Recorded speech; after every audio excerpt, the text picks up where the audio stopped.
Hopefully you can all hear me. Yes. Welcome to the 2018 ARRI Learning Event. Nice to see so many of you here. My name's Joanne Leviton and I'll be the moderator of this session. We're still waiting for our keynote speaker to join us. But in the meantime, let me just give an introduction to the event. Today, of course, we're talking about results and impact of IFAD operations, which is obviously a topic that concerns all of us. So I'm sure you're going to have a lot of questions. We also have colleagues joining us on the webcast, so they're welcome to send in questions as well. The way we will be taking questions from the floor, but throughout the session today, you can submit questions on our online system. If you could just put it up on the screen, please. It's called Mentimeter. If you want to put up your questions or comments, it should come up on the screen in a minute. You connect to the website www.menti.com. There we go. And you'll see there's an option on the right to put in a code.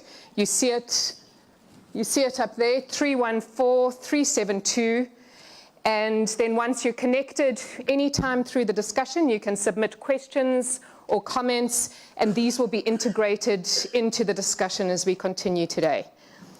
So we've got a very full agenda today, so I think it's good to get started.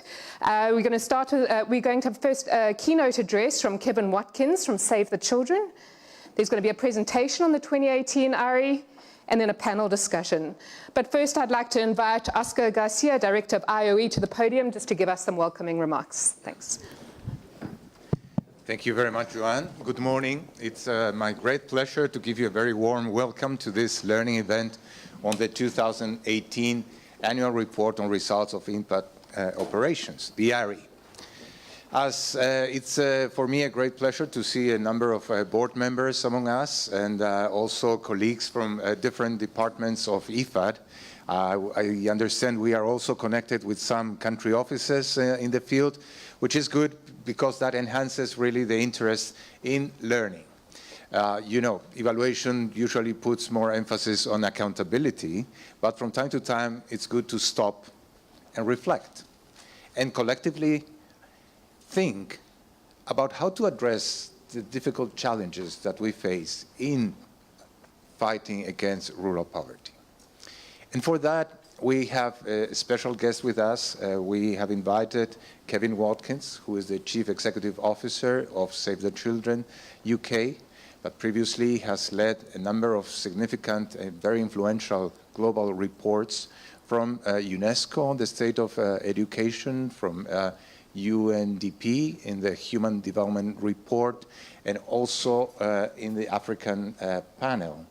Therefore, really an expert on global issues that will speak with us about the global trends to put our conversation about targeting in IFAD in context. It is also my pleasure to announce that we will have the presence of Woku Wu. Mr. Wu is our Associate Vice President for Admin, and he will be closing the session a bit later. As you know, the ARRI is the Independent Office of Evaluation's flagship report because it presents a synthesis of IFAD's performance in an aggregated way. And IFAD is one of the first and still one of the few to have such a report on a regular basis. This is the 16th edition of the ARRI, which means that we have been doing this for 16 years. And I must tell you with very much pride that we have improved the quality of the ARRI and the analysis, not to just take a snapshot of what is going on that particular year, but really to look at the trends of performance.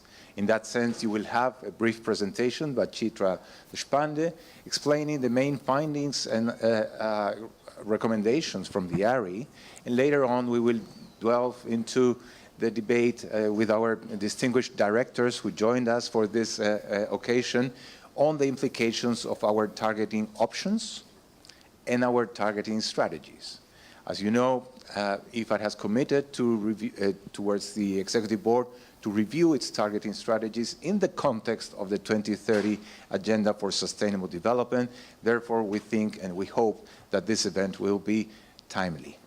With that, I give back the floor to Joanne so that we can continue with the program. Thank you very much. Thanks, Oscar. Oscar's done a good job already of introducing Kevin Watkins, our speaker.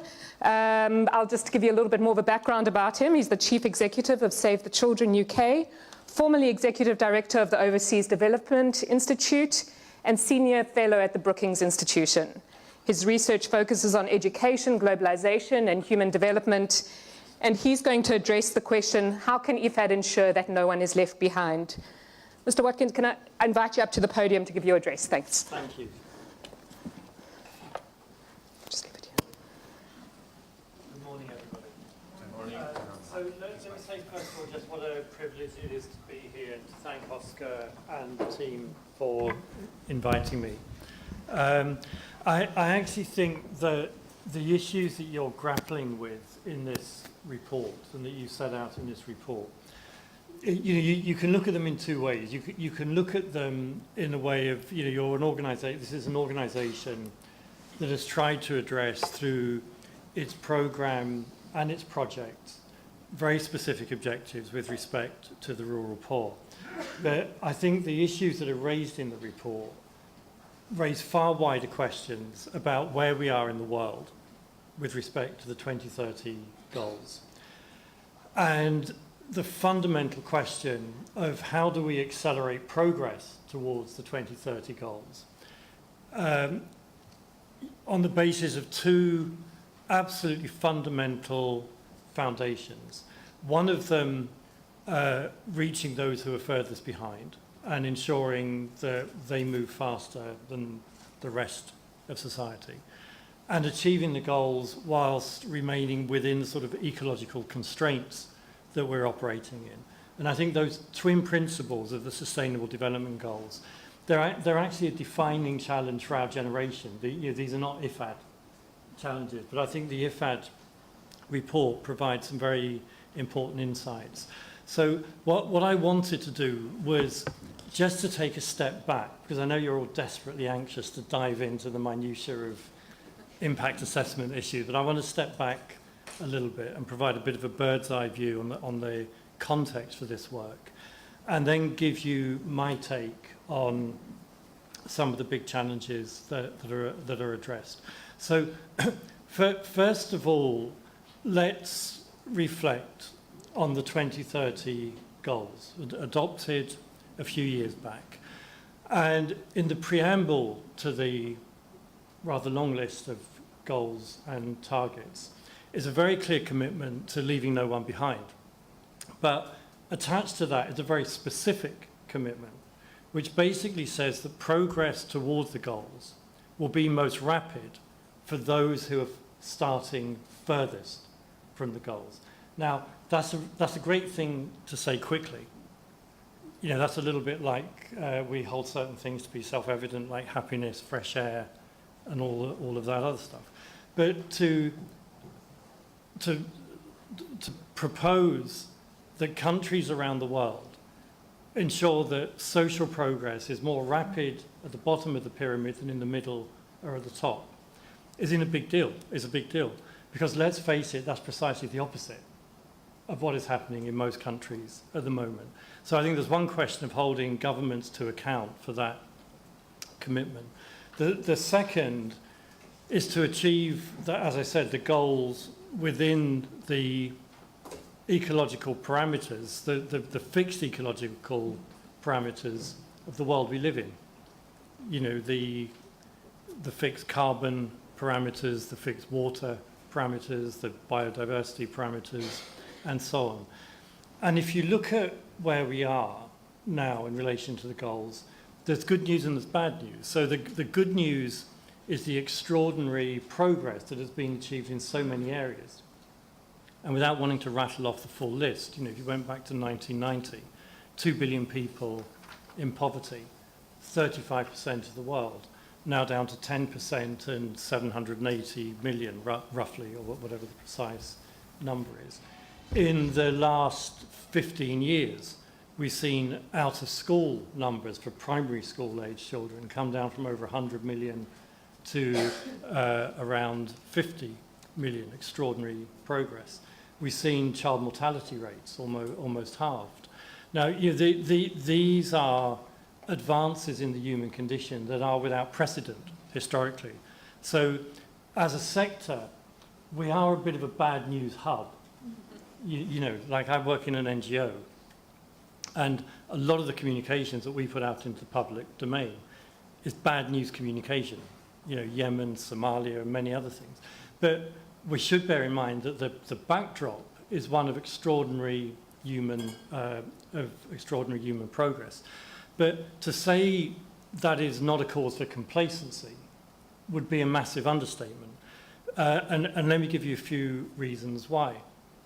The most recent evidence on progress towards the eradication of extreme poverty, that's $1.90 poverty, is that on average it's been coming down at about 1% a year since 1990. That rate has slowed dramatically in the last 3 years to 0.6% a year, and it's projected to slow further over the next 3 years to 0.5% a year. And if you aggregate all this up and project it out to 2030, we will still have roughly 600 million people living in poverty in 2030.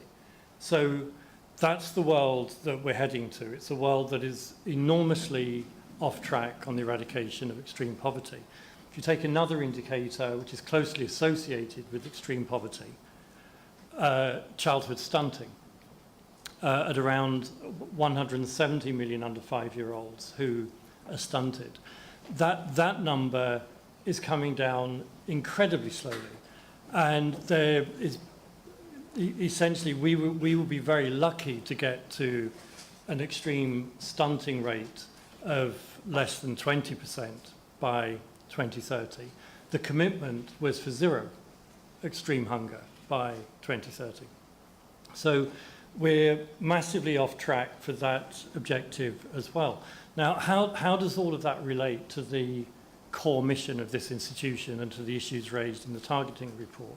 Well, first of all, ask yourself the question, where will the projected poverty be in 2030? And I'm talking only about $1.90 poverty here, not the higher poverty lines. But the answer to that is that it will be overwhelmingly in sub-Saharan Africa. Something like 90% plus of projected 2030 poverty is in sub-Saharan Africa. It will be overwhelmingly rural, which is correlated with the fact that it will be in sub-Saharan Africa. And it will be increasingly young. So about half of world poverty in 2030 will be Africans under the age of 18. Now, I would submit to you, those are three facts with an enormous bearing on what you're doing in this organization. And if you go back to that preamble of the 2030 development goals, that progress will be fastest for those who are furthest from the goals, is basically a commitment in part to saying progress will be fastest for the rural poor in sub-Saharan Africa, with a special focus on African youth. That is actually the only plausible interpretation you can put on that commitment. And if you convert that into a measurable metric for measuring progress, you would want to ask the question, what is the rate of convergence between the rural poor and the rest of society?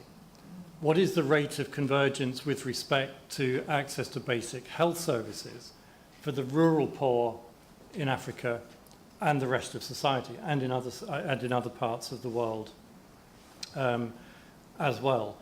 So it does seem to me that one of the things that IFAD has to address as part of the 2030 mission is the institutionalization of this concept of convergence. The pace at which the gaps in life chances and opportunities and poverty are being closed over time. And I can say this because I'm from an NGO and I don't represent any government. I have to tell you, I have yet to speak to any government that has signed up for the Sustainable Development Goals, that has taken on that commitment to monitoring convergence, to publishing transparently the data on convergence, especially to their own population. I'm not talking about communicating with the UN, but reporting to their own populations on this commitment to ensure that the social gaps will close over time. And I say this not just because I think convergence and closing these equity gaps is a social justice issue, which it is. I'm not saying it just because I think it's a moral and ethical issue, which it is, because the idea that some children should have elevated risks of not reaching their 5th birthday because they're born in a rural area is basically offensive to morality. But I say it also because on the grounds of simple arithmetic, if you don't get convergence, you don't get to the 2030 goals. So I would submit to you that the core mission of this organisation, or what part of the core mission of this organisation, should be to institutionalise an approach to rural development which focuses on transparent, timely and accurate reporting on convergence or the pace of catch-up. As part of the challenge that we're addressing, of course, is how do you achieve convergence whilst remaining within the fixed ecological parameters that we have as a global community. And part of the challenge, of course, on the poverty reduction side is that you need more growth and you need better distributed growth.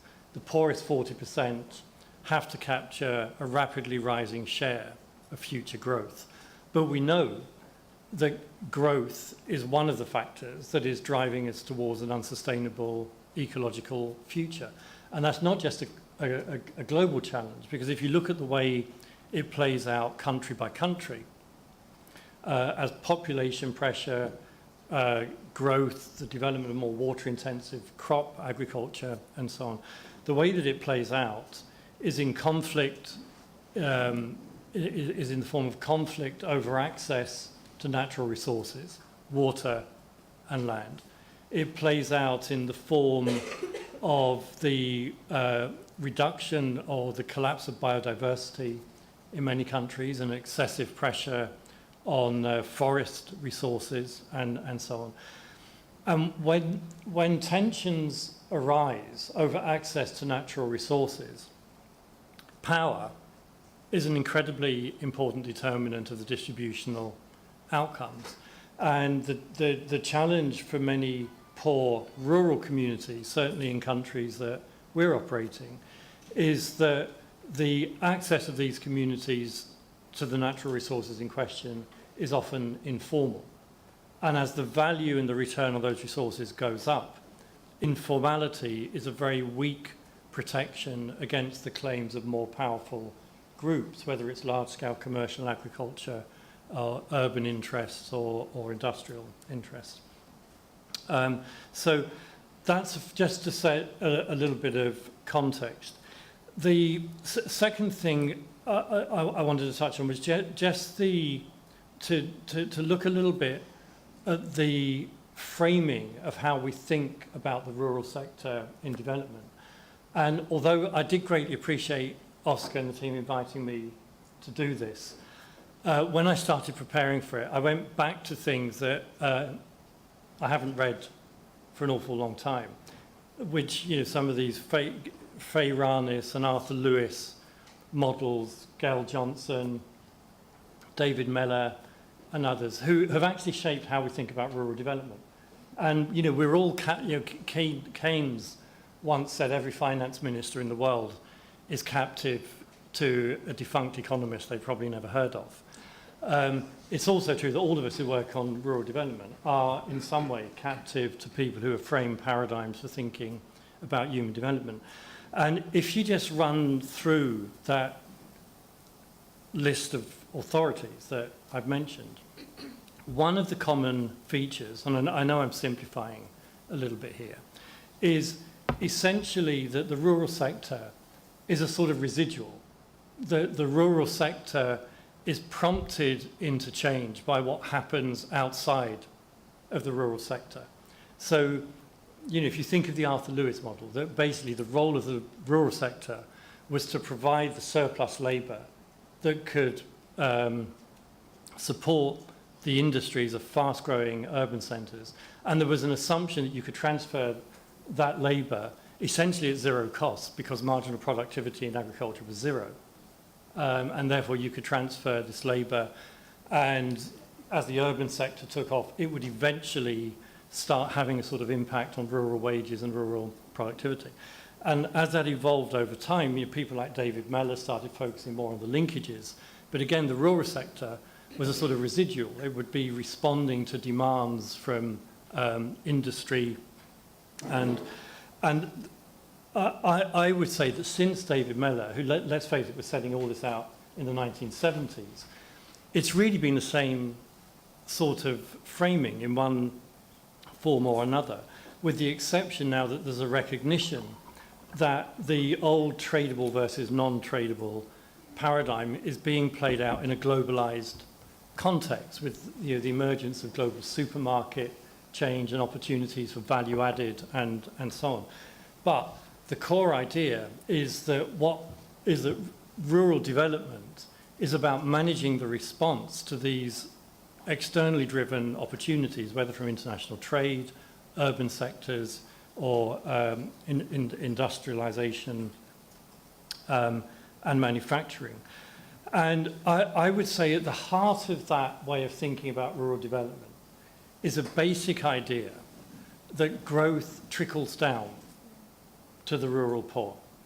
That, if you actually go back and read these guys in detail, they say almost nothing about redistribution within the rural sector. They say almost nothing about how do you increase the share of the rural poor in the value added that comes out of, whether it's international trade. It's this broad idea that poor people live in rural areas, that if rural areas can somehow plug into these high growth parts of the world economy or national economy, the benefits will trickle down.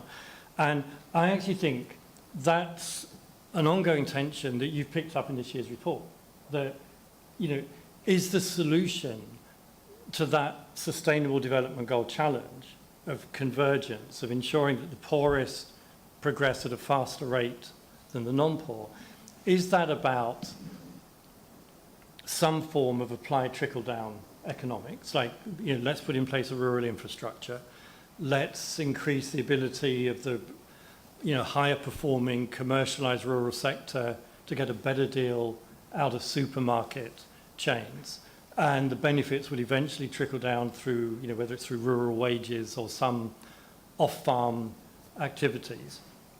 Or do you do it through a more targeted strategy, which says that it is possible to target the most disadvantaged rural groups and not only shift the terms of trade in favour of the rural areas in general, but skew the benefits of growth towards the poorest groups? And it seems to me that there are 5 key areas that merit greater exploration and investigation in this area. So one of them, you often hear the argument that redistribution is a great thing in principle, but there's a trade-off. That if you do redistribution, you pay a price in terms of lower growth, lower levels of investment. That's a familiar argument one often hears. Actually, you hear it in rich countries as well. This isn't exclusive. You certainly hear it in my country. And it's a strange thing, if you think of it, that so we've had a lot of redistribution going on in the world over the last decade. Almost all of it has been directed upwards, from the middle and the poorest to the most disadvantaged.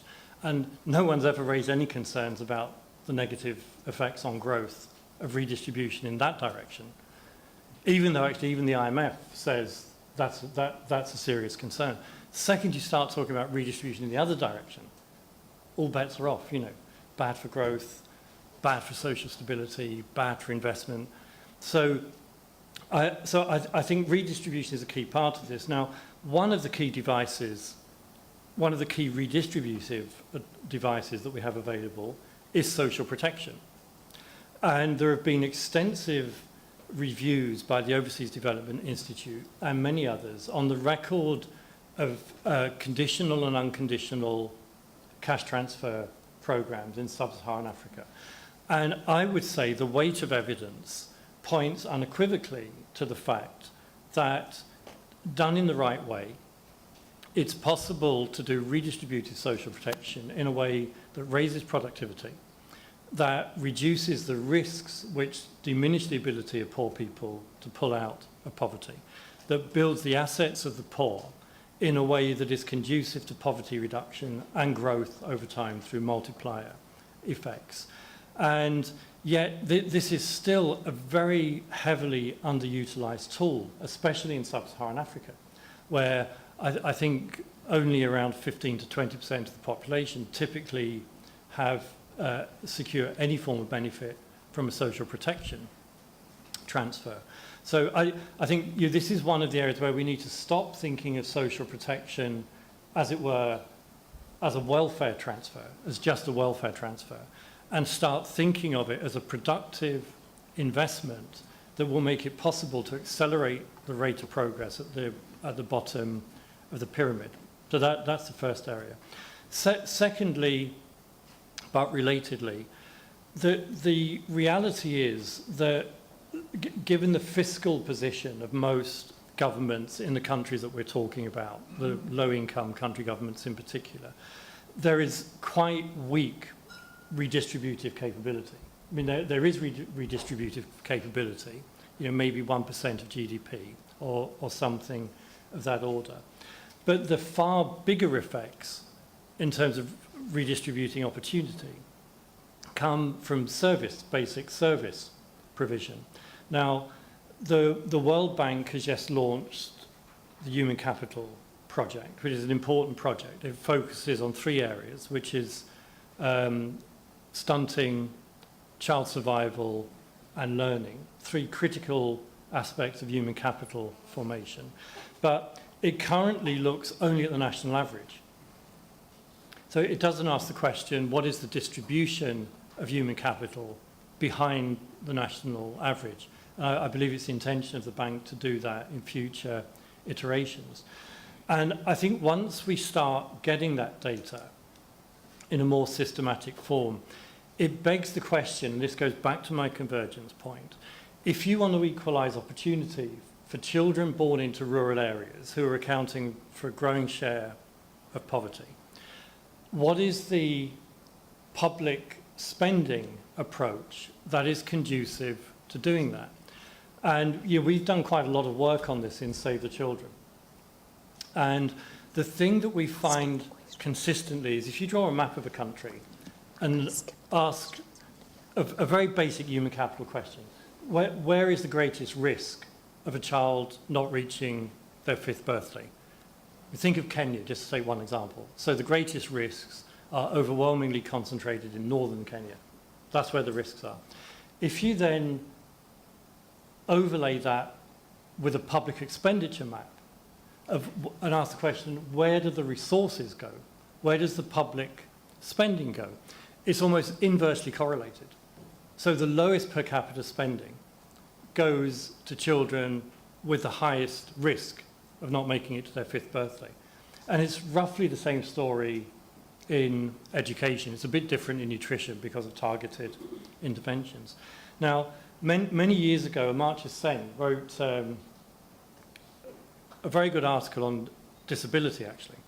And in it, he asked the question, what is the public expenditure regime that would create an equal opportunity for a disabled person in society? And he dismissed the argument that you could do this through equal finance. Like the idea that someone carrying a disadvantage can secure the same opportunity as somebody without that disadvantage with the same level of resourcing is clearly inequitable. And so it then begs the question, how do you create public spending formulas that concentrate resources where the risks our greatest. That's something I would really like to see future impact assessments focusing on. I was going to wrap up in two. I'll be very brief. Third area, which is highlighted a lot in the evaluation work, is infrastructure. And infrastructure is not distribution neutral. You know, where you put infrastructure, exactly how you invest in infrastructure, how you regulate access to infrastructure, are core distributional questions. And so I would say it's incumbent on institutions that are investing in infrastructure in the name of achieving the 2030 goals to look at the distributional outcomes and to track those outcomes. I'll conclude with this point, that I think the critical question to ask in this was the 18th ARRI, was it? Okay, so I would say the critical question to ask in the 19th one, when we're all here next year, is do the interventions and the investments that IFAD is supporting with its partners and with governments contribute to the objective of redistribution with growth? This was an old idea from Hollis Chenery in Sussex from back in the 70s. But it's basically it was basically trying to get at what I think is the core challenge of the 2030 goals, because we know we can't achieve the 2030 goals on the basis of current patterns of distribution. So we have to ask the question, what are IFAD's investments doing to skew the benefits of growth in favour of the most disadvantaged groups in society? I think that would be a great cause. It's a cause that I think IFAD has a distinctive competence in, and arguably it should actually be right at the heart of the mission. So I'll leave it there. Thank you very much.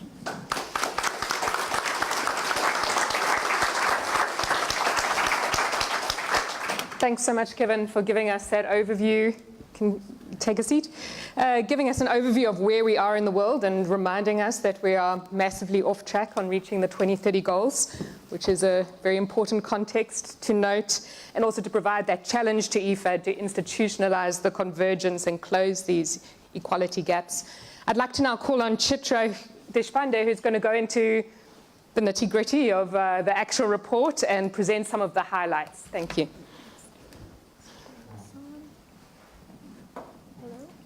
Hello? Hello? Hello? Just testing. There we go. Thank you, Joanne, and thank you, Kevin, for your inspiring, forward-looking talk. I'll bring us back to the past and IFAD's past performance, but it's truly a pleasure for me to address you today and present the 2018 annual report on results and impact of IFAD operations.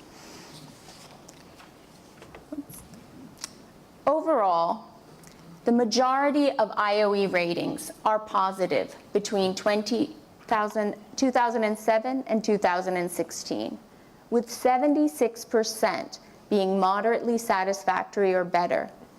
However, performance in recent periods is flat or deteriorating, except for IFAD performance as a partner. Compared to other IFI's agricultural portfolios, IFAD project performance is better than the African Development Bank and the Asian Development Bank in their respective regions.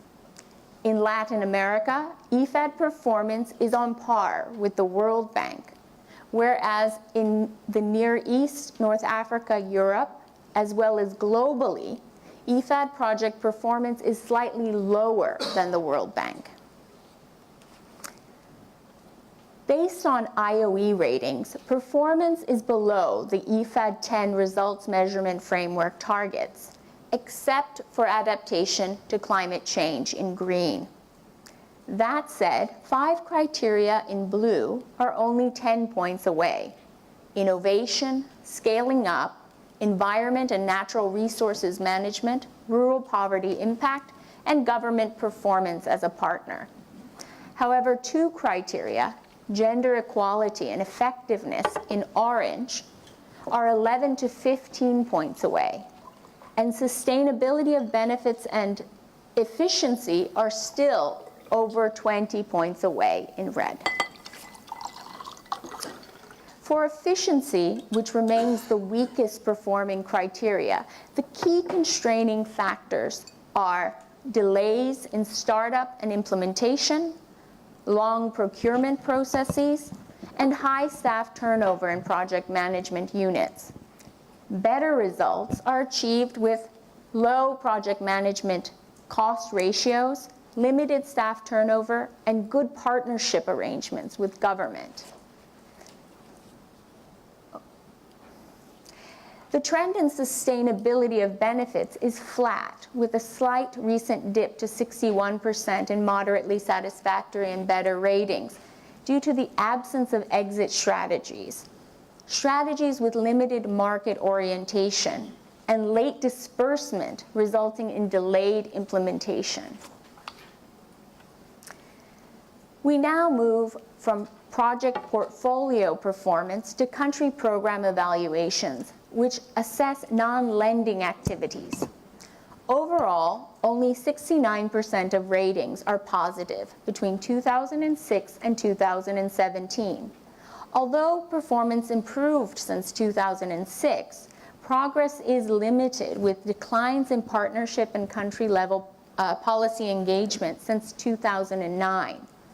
Knowledge management made considerable progress and moved ahead of the others in 2013, though recent performance is flat. Our recent evaluations indicate the need for greater synergies between investment operations and non-lending activities. Upon closer examination, we also found that performance in country-level policy engagement and knowledge management is better in middle-income countries, whereas partnership building is slightly better in lower-income countries. The recent slight but steady decline in gender equality underscores the relevance of this year's learning theme and the need to focus on targeting the rural poor to leave no one behind.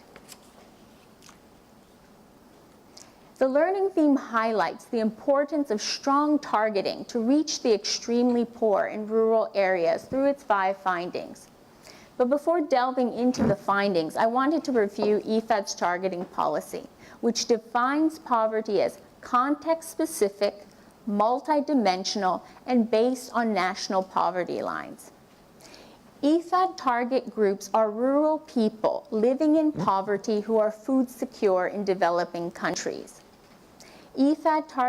However, the policy adds that IFAD proactively strives to reach extremely poor people who have the potential to take advantage of assets and opportunities for agricultural production and rural income generating activities. And it sets as a limit the MDG, set as extreme poverty as defined by MDG 1.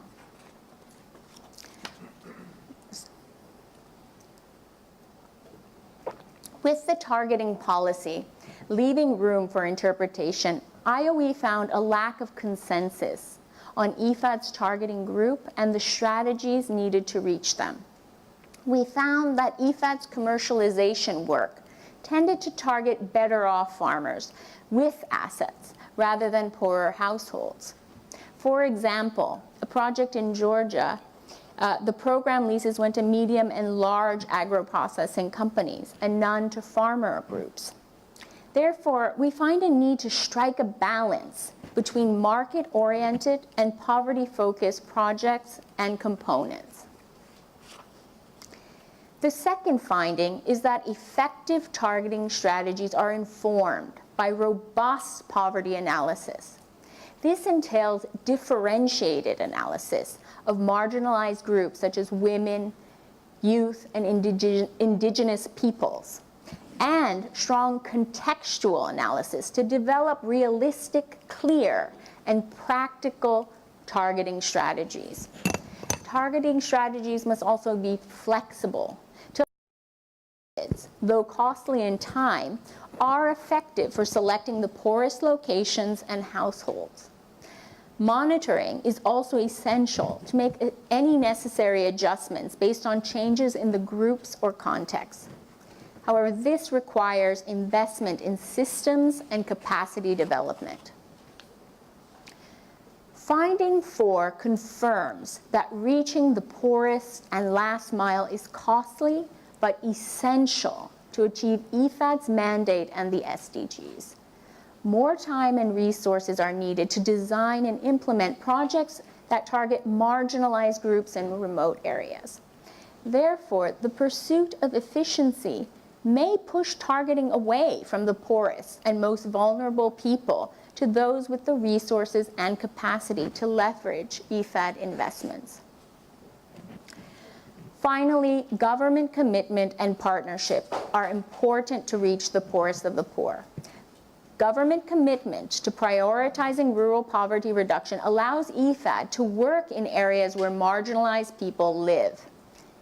IFAD experience also shows the value of engaging in policy dialogue with governments to ensure that the most vulnerable people are a priority.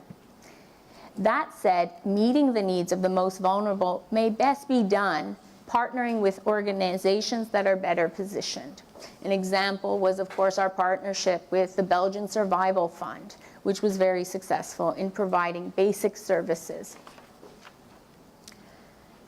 So to conclude, in light of the overall flat and declining trend in ratings, IOE recommends a systemic and holistic review of IFAD project cycle processes and examining the resources committed to each.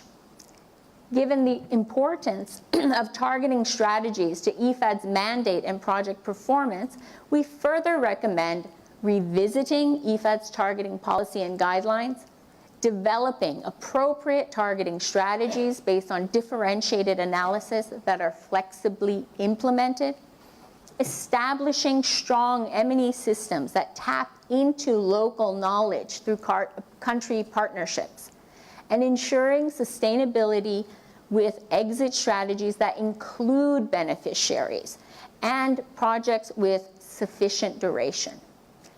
Lastly, the evaluation committee yesterday also endorsed the topic of relevance of IFAD project interventions as a 2019 learning theme.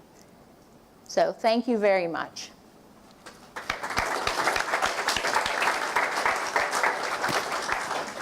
Thank you, Chitra. I know that was a very brief summary of the findings, and I'm sure you have a lot of questions.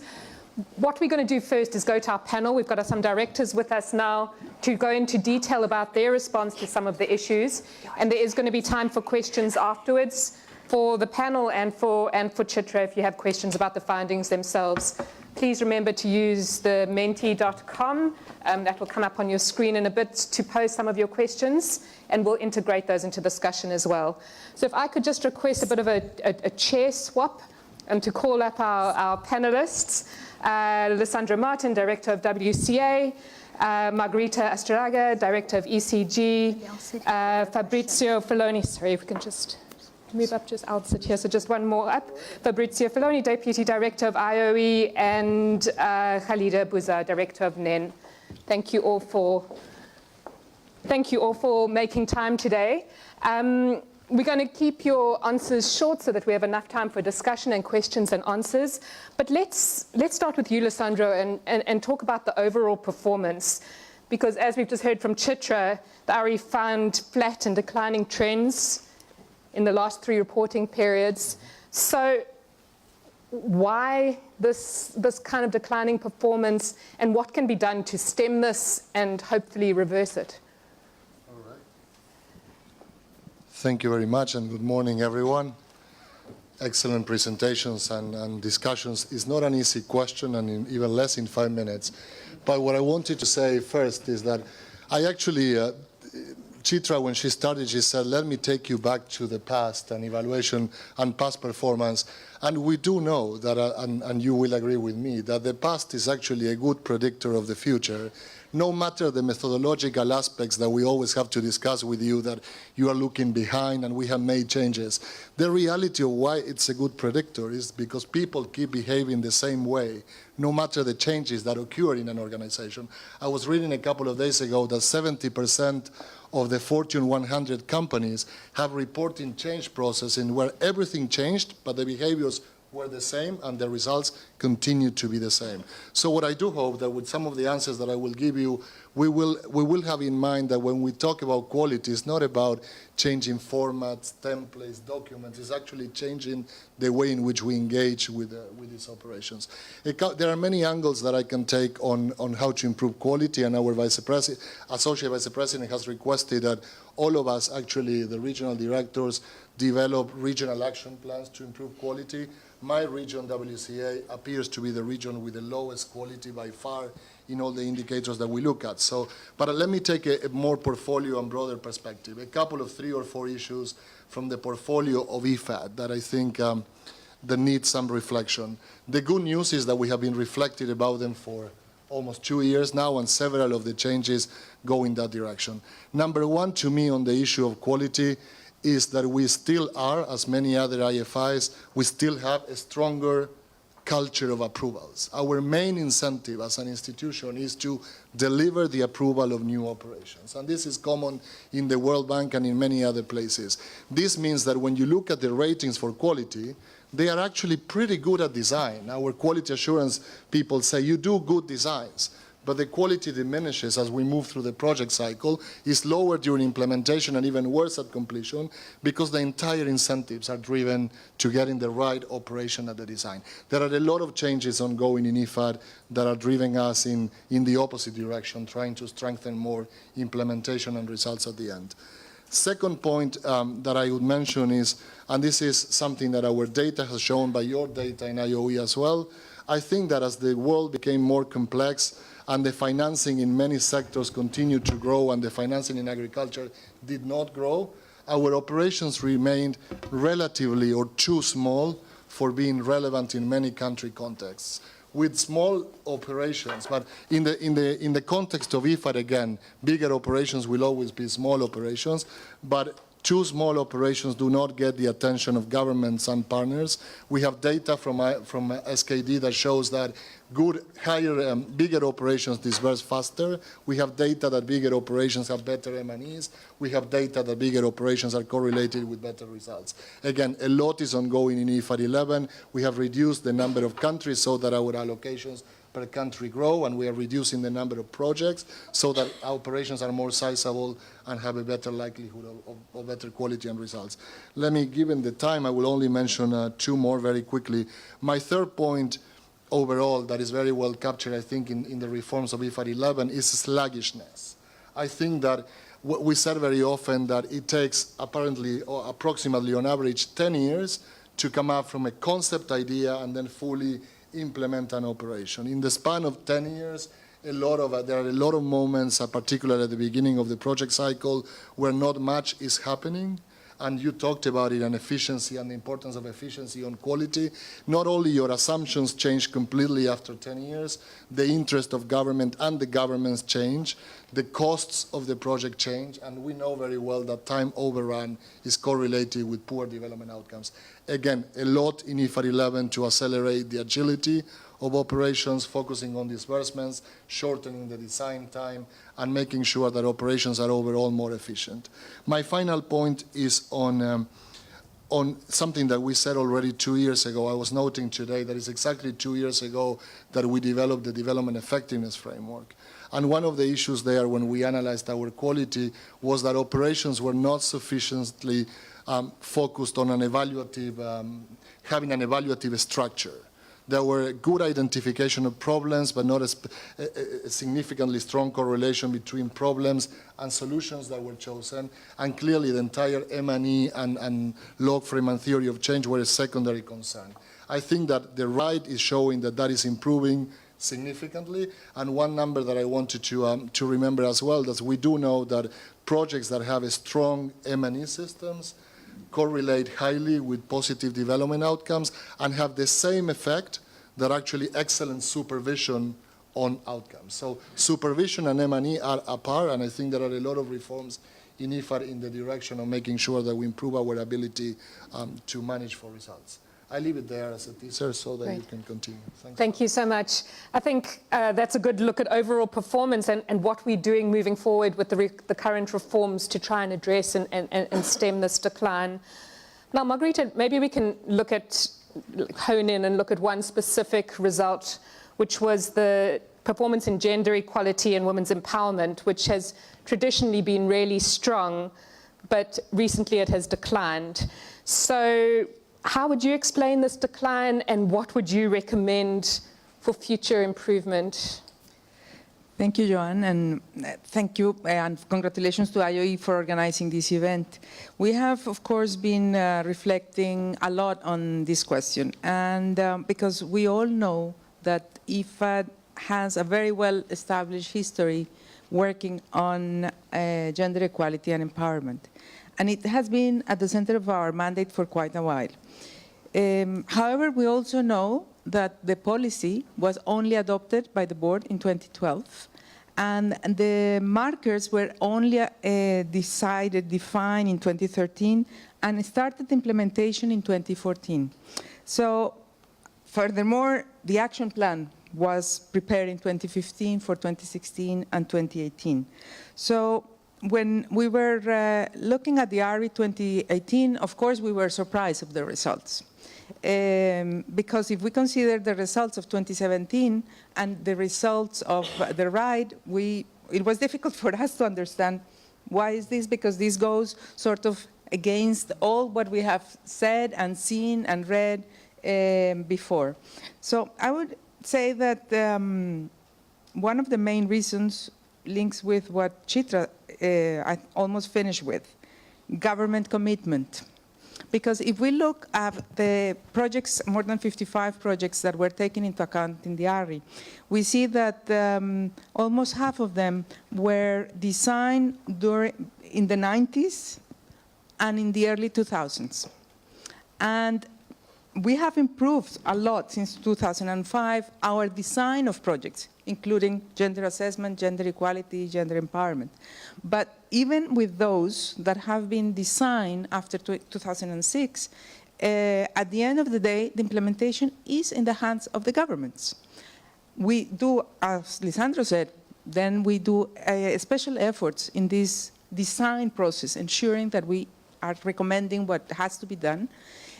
But then part of our problem is the fact that the supervision budget, to be fair also, has decreased. And the way we can really take adaptive measures for the projects is during the supervision, when we see that there are problems and we can say, okay, this needs to be changed or that has to be changed. So that is an element that for us would be very important to take into account. Also, I think everybody knows that IFAD works in a bottom-up approach. So even if we wanted to change the projects themselves, it's not always easy, because at the end of the day, the countries are saying, we borrow money to do what we think has to be done, but it's our role and we continue working on it. So that's why with the recommendations of the ARRI 2017, I think we already moved into the transformative approaches, because ARRI identified clearly it's not enough just to mainstream gender. It's not enough that they are taken into account as beneficiaries. What we need to do is really empower them and follow a transformative approach. And this is why we have updated our gender action plan now, and ensuring that at least 25% of our projects will be gender transformative. We have also updated the results management framework so that we can include the Women's Empowerment in Agriculture Index. We are making efforts now to scale up the transformative approaches such as the household methodology, that allow us really to empower women to understand what is the situation and ensure that the projects are more transformative. So we have to upscale it. We have done a lot of pilots, but now that we see it works, we have to go further. And obviously, one of the elements that will be extremely helpful is the new people that we will have in the field, on the ground.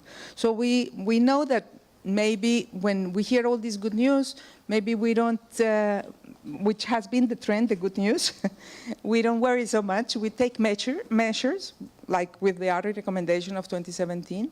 But now I think they also help us to reflect and see, okay, so we need to make additional efforts, which we are already doing. But it's clear that we have to transform the mindset of many of our beneficiary countries. We have to help them transform the policies and the legislation, as we saw it in the meeting on adolescent girls just at the beginning of the week. What they were requesting is, please change the law, but ensure implementation of the law. So it's not enough that we help countries change their policies and the legislation, but how to ensure the proper implementation. So I would leave it at that, Joanne. Thank you so much. And in fact, I'm going to jump all the way to Khalida now, if you don't mind me skipping you for the moment, Fabrizio, just because this notion that Margarita mentioned about the importance of government commitment, which was also one of the findings of the report, this government commitment is really critical in targeting the extremely poor. And so, Khalida, what have your experiences been in the NEN region? I mean, there are a lot of different rural poverty profiles in your region. Can you maybe give some examples of the government commitment and how that has impacted your targeting, and talk a bit about how IFAD is reaching the very poor there? Thank you very much. When you say it's diverse, I think it's an understatement for the region. On the government commitment, without them we fail. And it's very good that you are underlining that, because very often when we look at our performance, we tend to be IFAD-centric. Government, community buy-in is equally important. And government commitment needs to be translated in budget commitment, in programs, but also, as Margarita was saying, into pro-poor policies. So just to give you some flavor of the rural specificities of the region, we have different socioeconomic context and rural poverty profile as such. This makes it extremely challenging for us, I don't shy of saying that, to do the targeting. So if I take the Arab part of the region, you know that we had the Arab Spring. We have seen some progress in terms of economic growth. Nevertheless, poverty is not decreasing. On the contrary, if I tell you that Syria went from 30% of poverty to 70% as we speak, you will be surprised, but it's the case. Yemen is the poorest and has 60% of its population which is malnourished and food insecure. Even Jordan, which was upper mix, now became low mix because of the Syrian crisis. This is just to show that poverty is dynamic. It's not something you take a picture, it's like a movie, and it's difficult sometimes to follow the movie. So if I take the other part, which is Eastern Europe and Central Asia, we have relatively stable economies and we have seen some progress. Tajikistan, for example, had poverty at 83% in 2000, and now it has 30% in 2016, but it's not the case in all the countries. So against this background, with a different contrast between the two sub-regions, we have adopted a differentiated approach for targeting. What does it mean? It takes into consideration regional and national specificities, and while we reach out and we target the extreme poor, nevertheless, we also target what we call the productive poor, who have the potential to take advantage of development opportunities and also spur better rural economic growth. So we believe that using a multi-targeting approach, we can build job opportunities for everyone and do our best, despite of the challenges, to leave no one behind. So as you asked, I would like to give you maybe two examples. One for Moldova, which is Eastern Europe. It's a low mix. We have supported rural farmers, also agribusinesses, in becoming more resilient, more competitive, and this has created what we call a trickle-down effect. Let me give you an example. Through one of our projects, we supported the establishment of 411 enterprises, and we created 6,000 jobs. Out of these 6,000 jobs targeting the better off poor, 2,000 were for the extreme poor. So without this, we would not have reached the extreme poor. So this is what I call differentiated approach. In Sudan, it's more straightforward, and we have supported, rural women, marginalized rural women, basically to give them access to microfinance, and it has worked very well. Through this scheme, we have helped 30,000 rural women to become business women while they were just, subsistence farmer. But the impact was that the men are now complaining because we have been targeting only women. So before concluding now on the question on how we can reach the rural poor, first we work in collaboration with government, and I think the first entry point is the COSOP. Through that we operationalize and implement down into our investment program. In Armenia, we have recently a COSOP that was approved, and we have clearly highlighted and introduced comprehensive targeting criteria. We have also put a higher emphasis on gender, on newly designed project. You have seen Chitra saying that NEN was the worst. Which is not really true, but I take it that we are not doing the best on gender. So we have put a lot of emphasis on gender. All our design projects over the last 4 years have explicit quotas for women participation in PMUs, but also in community-based organization and project activities. At least 30% of the staff are women and in our activities. We have also developed the household methodology for gender, the GALS, for example, in Sudan, and we have gender experts in PMUs, but also in supervision. As a consequence, in the past 2 years, both ongoing and closing projects have been rated 90% to 100% satisfactory. Thank you. Okay, thank you so much. Now, you've spoken about and raised a really important point that the way we define, or the way the definition of who is the extremely poor is constantly changing and evolving depending on circumstance. Fabrizio, let's talk about pro-poor value chains, and you're leading the corporate level evaluation on pro-poor value change, and while this is still ongoing, it'll be interesting to hear from you any preliminary findings or examples you can give on how IFAD can target the extremely poor through value chains. Thank you very much. And of course, as you said, it's an ongoing evaluation. So on the one hand, I will have to be prudent in the way I speak. On the one hand, because the results are not yet fully analyzed. We are conducting, just to give you an idea, we are observing directly or indirectly, so either through our missions or through desk reviews and reviewing our evaluations, something like 27, 29 countries and about 80, 90 projects. So it's quite diverse population that we are looking at, and so when you put together and the findings analyze, it takes quite some time to have a comprehensive view. The second reason is much more selfish, because I would like many of you to read the report next year, so I will tell you nothing but the truth and not all the truth. But let me say this. First of all, when you look, if you want to have an informed discussion about targeting, there's a few very simple questions that you want to ask yourself. I normally approach it from a different side, and I normally look at who is not going to be included in a development intervention, who is not going to be, so you look at it from negative, not being included, so having an idea of what categories are not going to be included. Are we talking about gender divide, for example? Are we looking about categories of income or access to reproductive resources? That's a different, it's already a different perspective.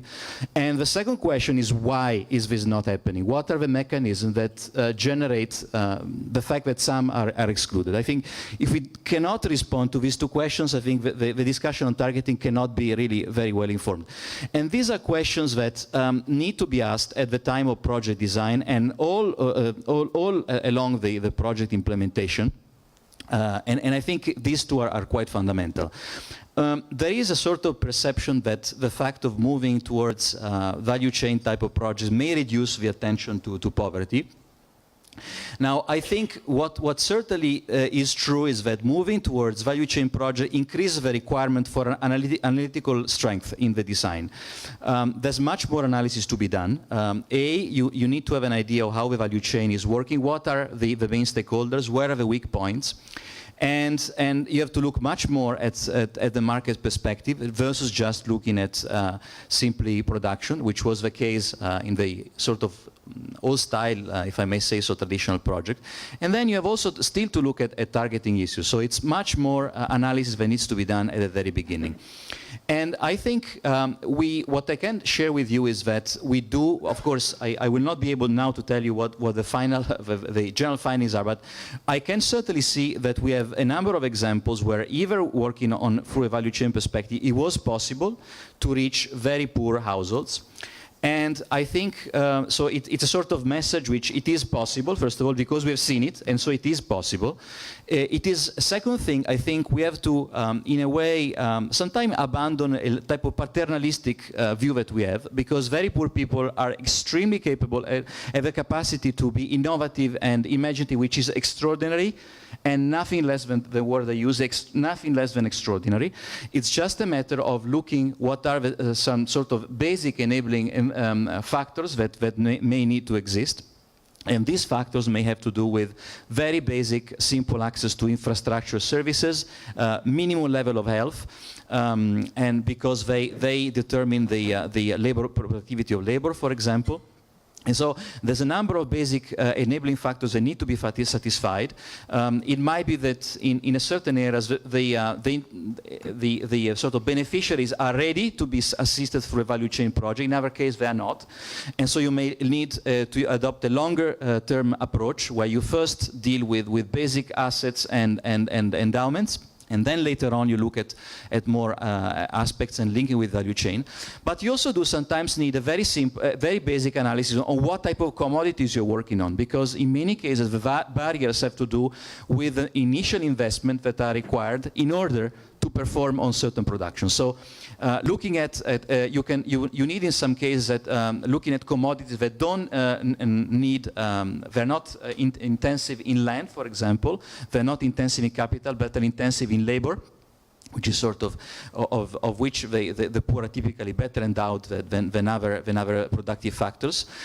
You have to look at also at the configuration of the market, the presence or absence of local monopolies. And so there's a number of conditions that you need to look at and decide what type of commodities are best for the poor.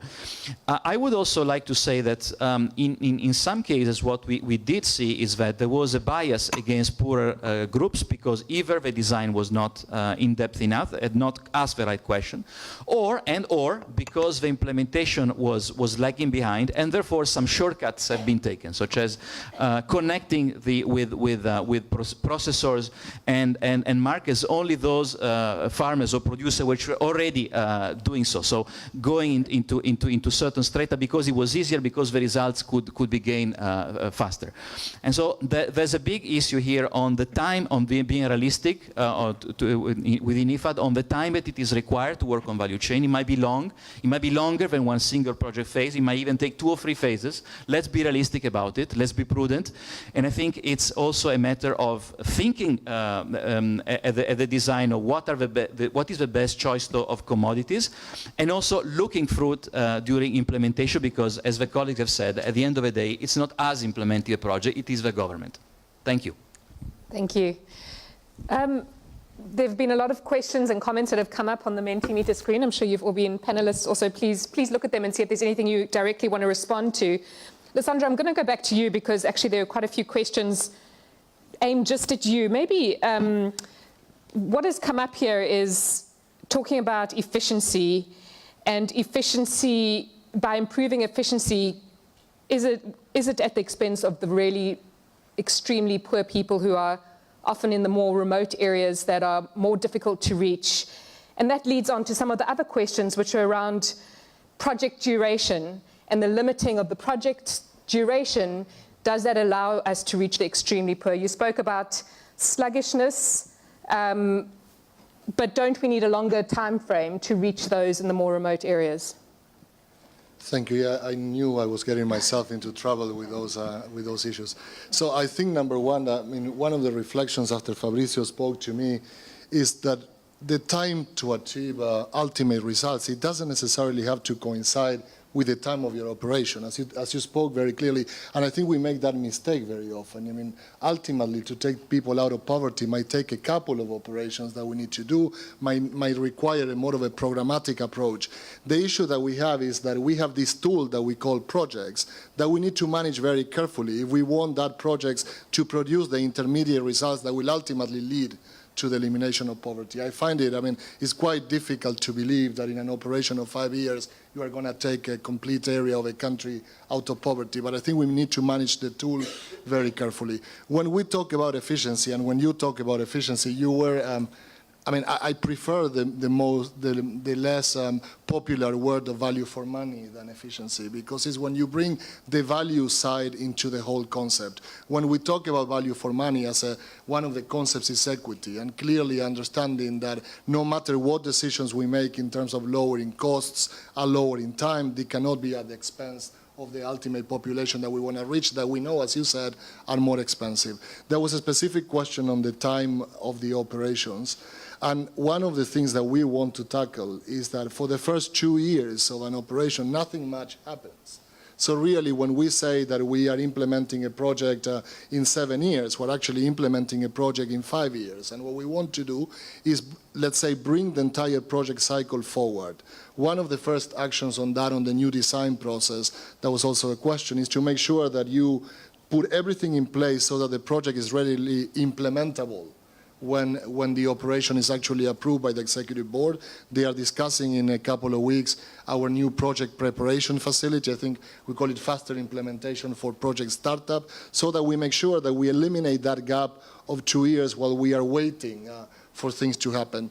A second thing on that to me is that we know from data that you have provided to us, we do the midterm reviews very late, usually far after the midterms. We want to do them before so that we can make mid-course corrections. And we do the completion at a time where everybody has left the project and we have no data to reflect on completing. So we want to complete operations before the actual completion date. So in all of this, what I'm saying is that it doesn't necessarily mean someone said that the president, which I don't think is correct, has decided to do operations in 5 years. What we have decided is that we want to use this time that we have dedicated for projects in a more efficient manner. Then if you need to incur into extensions, it will be a more systematic and thorough reflection and not a default, because we spend the first 2 years actually not accelerating project implementation. So that will be a bit the responses to what you asked. Great.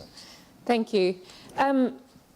Margarita, just picking up on some of the questions that were on here, there was a comment about maybe the results were affected by the raising of the gender targets. And there was also a comment about how there are not enough gender experts on supervision missions, which can make a difference. And maybe you also want to just respond to one of the youth questions here, picking up on what Kevin said, that the biggest, the target group we're going to need to reach in 2030 are the under 18s in sub-Saharan Africa. What can IFAD do to be targeting that particular group? Well, as you know, we are submitting to the board for approval the Youth Action Plan this December.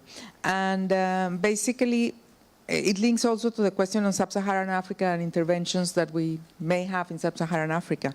Because from all the discussions we have had with the youth and people in Africa, is we need to work on education. We need to help them be better prepared for the new agriculture. We need to invest in ITC. We need to invest in energy to really attract the youth to stay in the rural areas. So this goes obviously for boys and girls. We have to ensure also that we are empowering women after the project ends, to make sure, because in the meeting we had just a few days ago, they were saying the biggest problem for some countries in Africa is cultural. So it's very difficult for us if we don't also take into account that it's not just improving agriculture, improving the knowledge, improving mechanization, technology, innovation, but also how we can influence culture. And I think that is one of the big challenges. And for that, we have to work with partners, because we have different mandates, but the only way to do it is really for working with partners. So in our view, is really through the proper implementation of these action plans and making sure that the targeting that we are in the process of designing really will ensure that we leave nobody behind. That is basically the trick. Thank you. Let's just look around the room for a minute. Does anyone sitting here have questions that you want to ask directly to the panelists? Sorry, I'm sitting quite low down. Yes, there's a question over here. Yeah, thank you. Maybe one reaction rather than a question on the definition or the policy of IFAD on targeting. I think it's a bit risky if we go for a strict definition of targeting or the targeted groups in IFAD, simply because we work across a very diverse group of countries with a diverse set of conditions. You mentioned the example of Georgia on one of the slides, I think, from Shitra, that was probably missing the target, if I understood it well, working more with medium to big enterprises. There is an explanation to that, because when you work with countries like the mix, the loan is relatively expensive for them. And you cannot justify it by putting it on the, like, working with extreme poor or the very poor. So you have to put investment that justifies the government borrowing at ordinary conditions in most of the cases. So I think we should keep in mind that IFAD would work against a spectrum. And I actually faced this issue when I was designing a project in Armenia. We had a diversity of groups, and we needed to like target all of them, from the poorest to medium to maybe bigger companies. And we faced challenging questions when we were doing the design, because we said the targeting was confusing, was complex, we had many groups.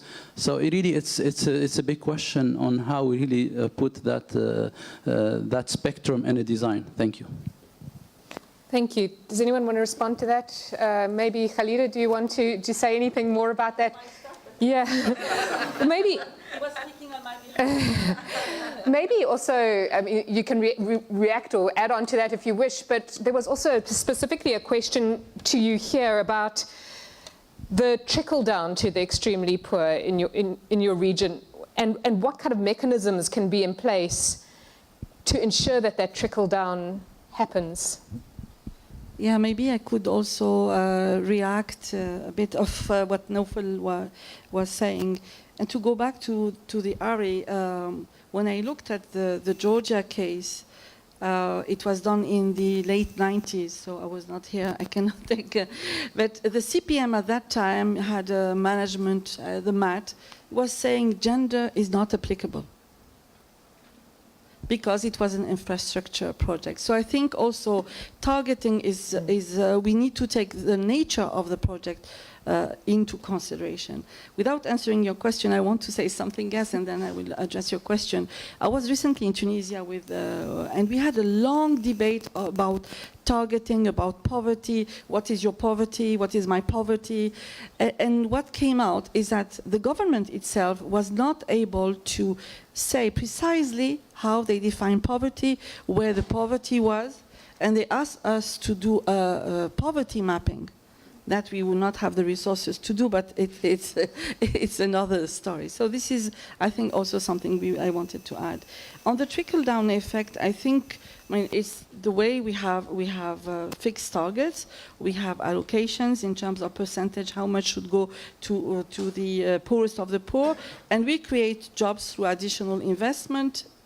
It's a one spill-over effect that we create backward linkages. I think that's it. Thank you. Margaret. Sorry, can I say something else before? Sorry. It's just to go back to a very important point, which is about the cultural change. We're talking about the behavior change, I guess, in IFAD. This is what you meant. But I think it's important for us to realize that through our project, by giving money to a woman, you can transform a rural society. I want to share an experience from Morocco where we helped women to get water, only water, into the house. They save 3 hours to 4 hours of their time. Because of that, they were able, with our help, to do their own little businesses, and because of that, they pay the schools for their kids, and because of that, they gain a voice in their society. So we are building sustainable rural society and giving them a role in building local governance and local democracy. Sorry. Thank you.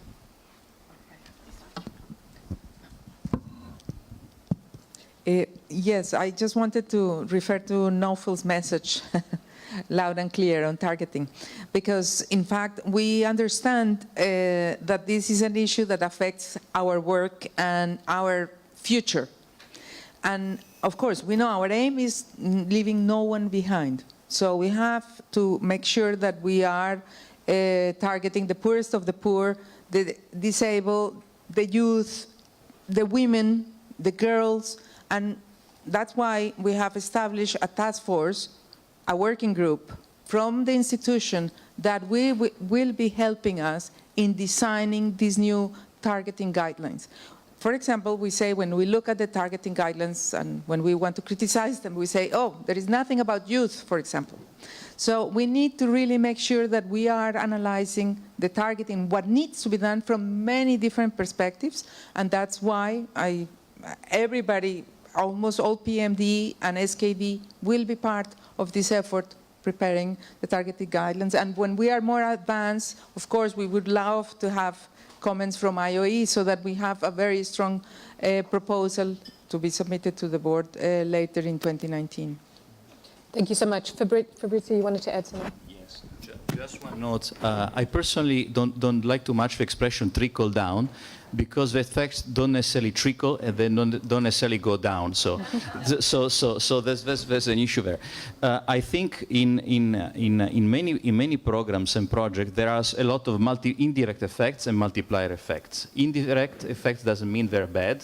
It means they are not. As you know, IFAD may work directly with certain groups, or can reach indirect effects. They can come in many ways. They can come through prices, for example, when a buyer ensures demand for a certain product. They can come through labor generation effects. Many of these exist. The issue is that they need to be measured. That's the thing. They cannot just be assumed.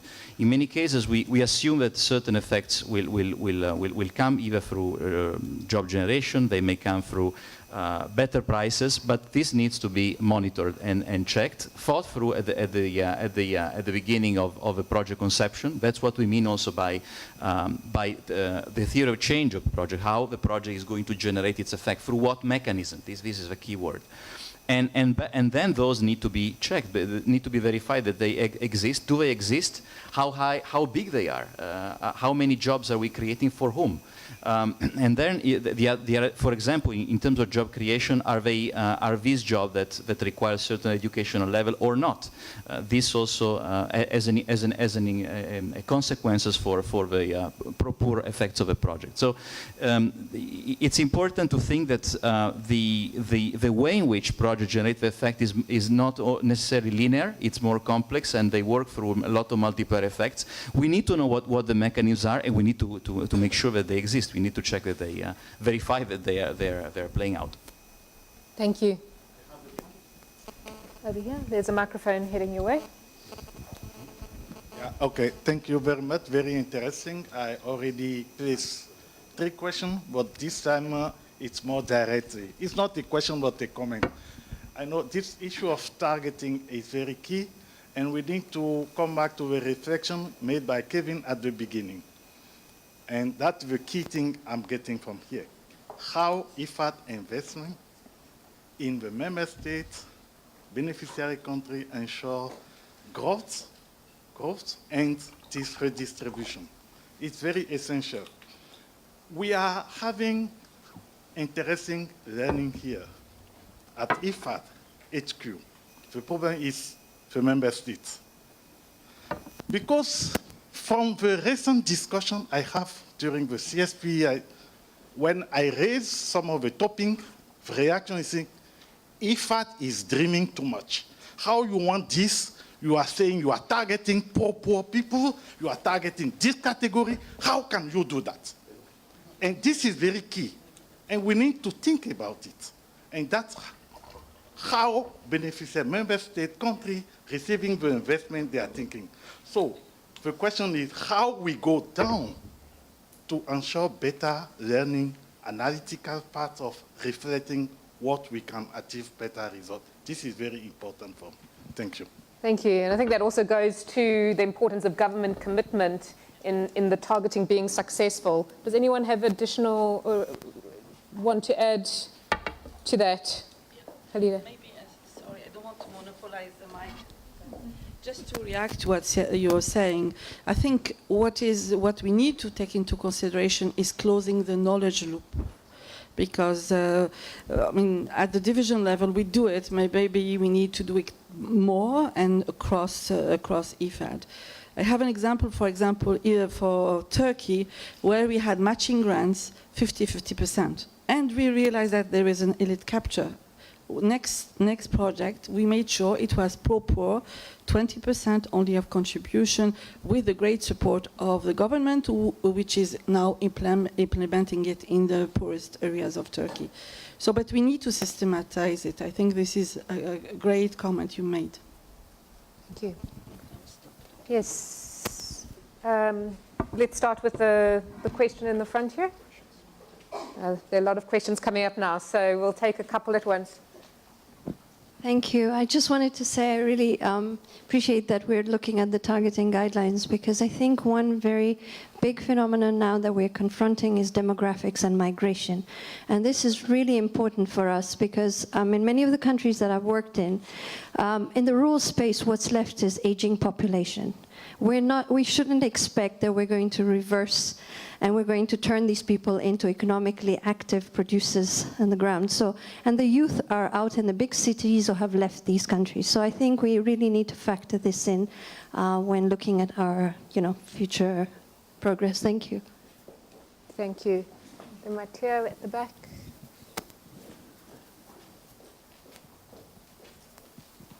Thank you. First of all, I really want to congratulate Chitra, Oscar, Fabrizio, the entire IO team for placing this topic in front of us, because this is part of our DNA. And I think we should congratulate also management and the board, the evaluation committee, for including this into agenda. And then I also want to congratulate all the colleagues who are playing so great questions there. Now, after a series of congratulations, let me share a couple of comments as well. I think all the findings are excellent, spot on. When it comes to the second finding, which I think is the most important from an operational point of view, which refers to the fact that in order to achieve effective targeting, we need to have a robust poverty analysis. This is something where we have some concerns, because we have seen that the quality of this poverty analysis has been decreasing because of pressure regarding time in the preparation of design projects. We had few things in our vocabulary in the past which have disappeared. Sometimes in the process of review, we were focusing a lot on the issue of elite capture and how to avoid it, and what kind of things we should put in place in order to achieve, again, effective distribution effect. Poorest of the poor, for a number of years, disappeared from our vocabulary as well. Now it's coming back thanks to the Agenda 2030. But I think the fundamental question, and I'm pleased that there are also some board members, which I think the revision of the targeting policy or operational guidelines will give us as an opportunity. The fundamental question is whether IFAD should focus on fighting extreme poverty. Because the compromise that we achieved during the last targeting policy, which is extreme poor with potential, in reality, during our operations, during our negotiations with government and with partners, has opened a breach where there is a lot of pressure to move away from the extreme poverty. Not only the value chain approach, which is now covering 70% of our investment. I'm pleased to hear from Fabrizio that it's still possible to reach the poorest of the poor. But it's much, much more difficult. And as a matter of fact, when we reach the poorest of the poor, through value chain activities is an exception rather than a rule. So I think this is really an opportunity for us to think seriously about the implication for our work. And I think some more reflection needs to be done. Thank you. Thank you. I was going to take a few more questions now, but I will come back to these questions here, but I think that was a really crucial point that it needs a comment, because, I mean, what he's raised is really where IFAD is planning on going in terms of targeting, and where, I mean, we can only be measured on success if that's part of where we're planning to go. So I don't know if any of you would like to pick up on what Matthias said.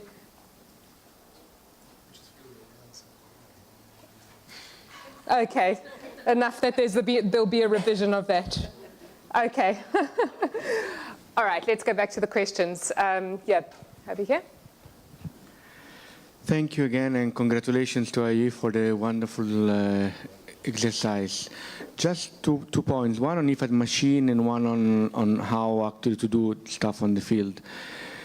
How to improve efficiency. Lisandro spoke about the FIPS. I think it's a wonderful instrument. On this, I think we need to focus on one issue that it's within our provision, which is advanced procurement. It's not an issue that we are doing that systematically. With the FIPS, we can do it and advance and actually to improve efficiency along the project cycle. Again, on improving targeting through IFAD machine, we have a new approach of citizen engagement. It's an issue that we need to tackle systematically, especially at implementation of projects. It's not an issue for me at design, and I disagree on this probably with some of my colleagues. It's not an issue of doing a lot of analysis at design, but actually to have instruments at implementation to involve people, institutions, and to allow them to monitor how do we implement our projects, our governments are implementing their projects.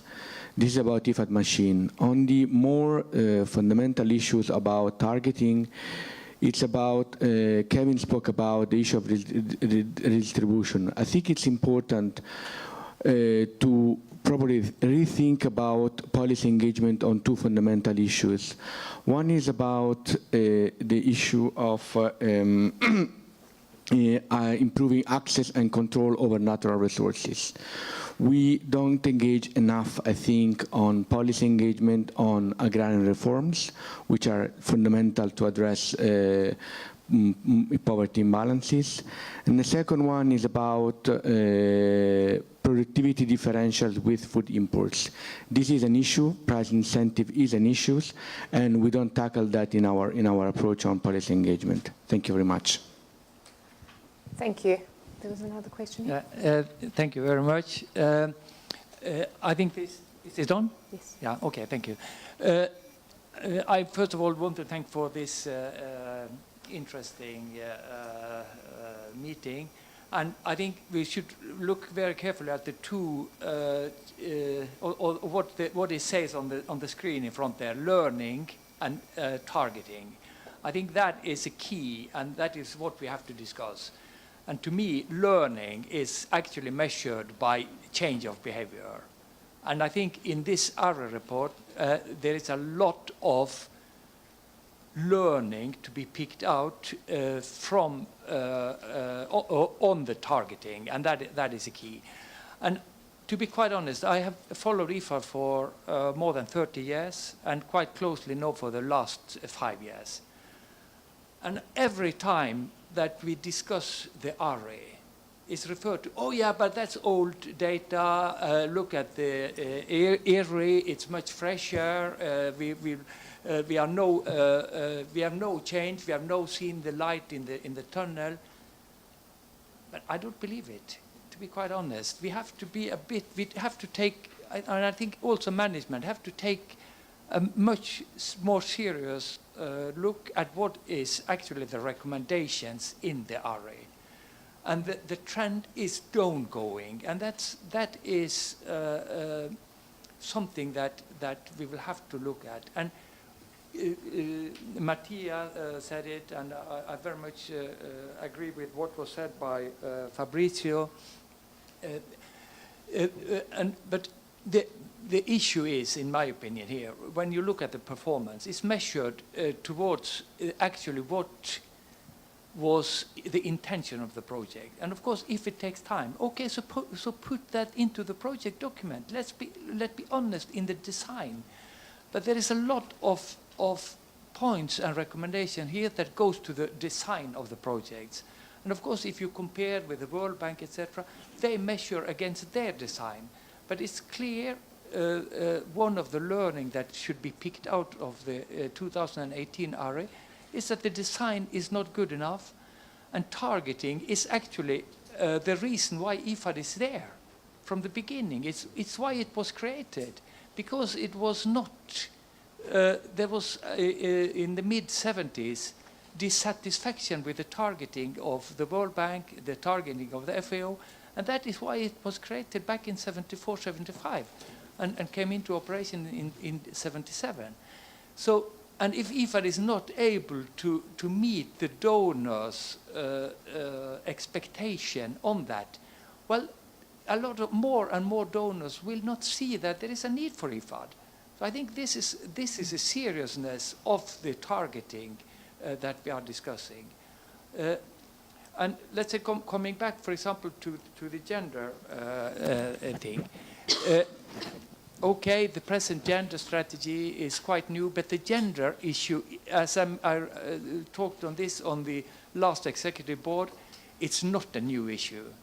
It has been with us for more than 30 years, and it's then important to really look and try to learn what has been working and what has been not working. And if it's not really functioning to integrate it, maybe we have to go back to specific projects targeting women, as we do in the joint program on rural women's economic empowerment that has been showing good results. I think that could be one way.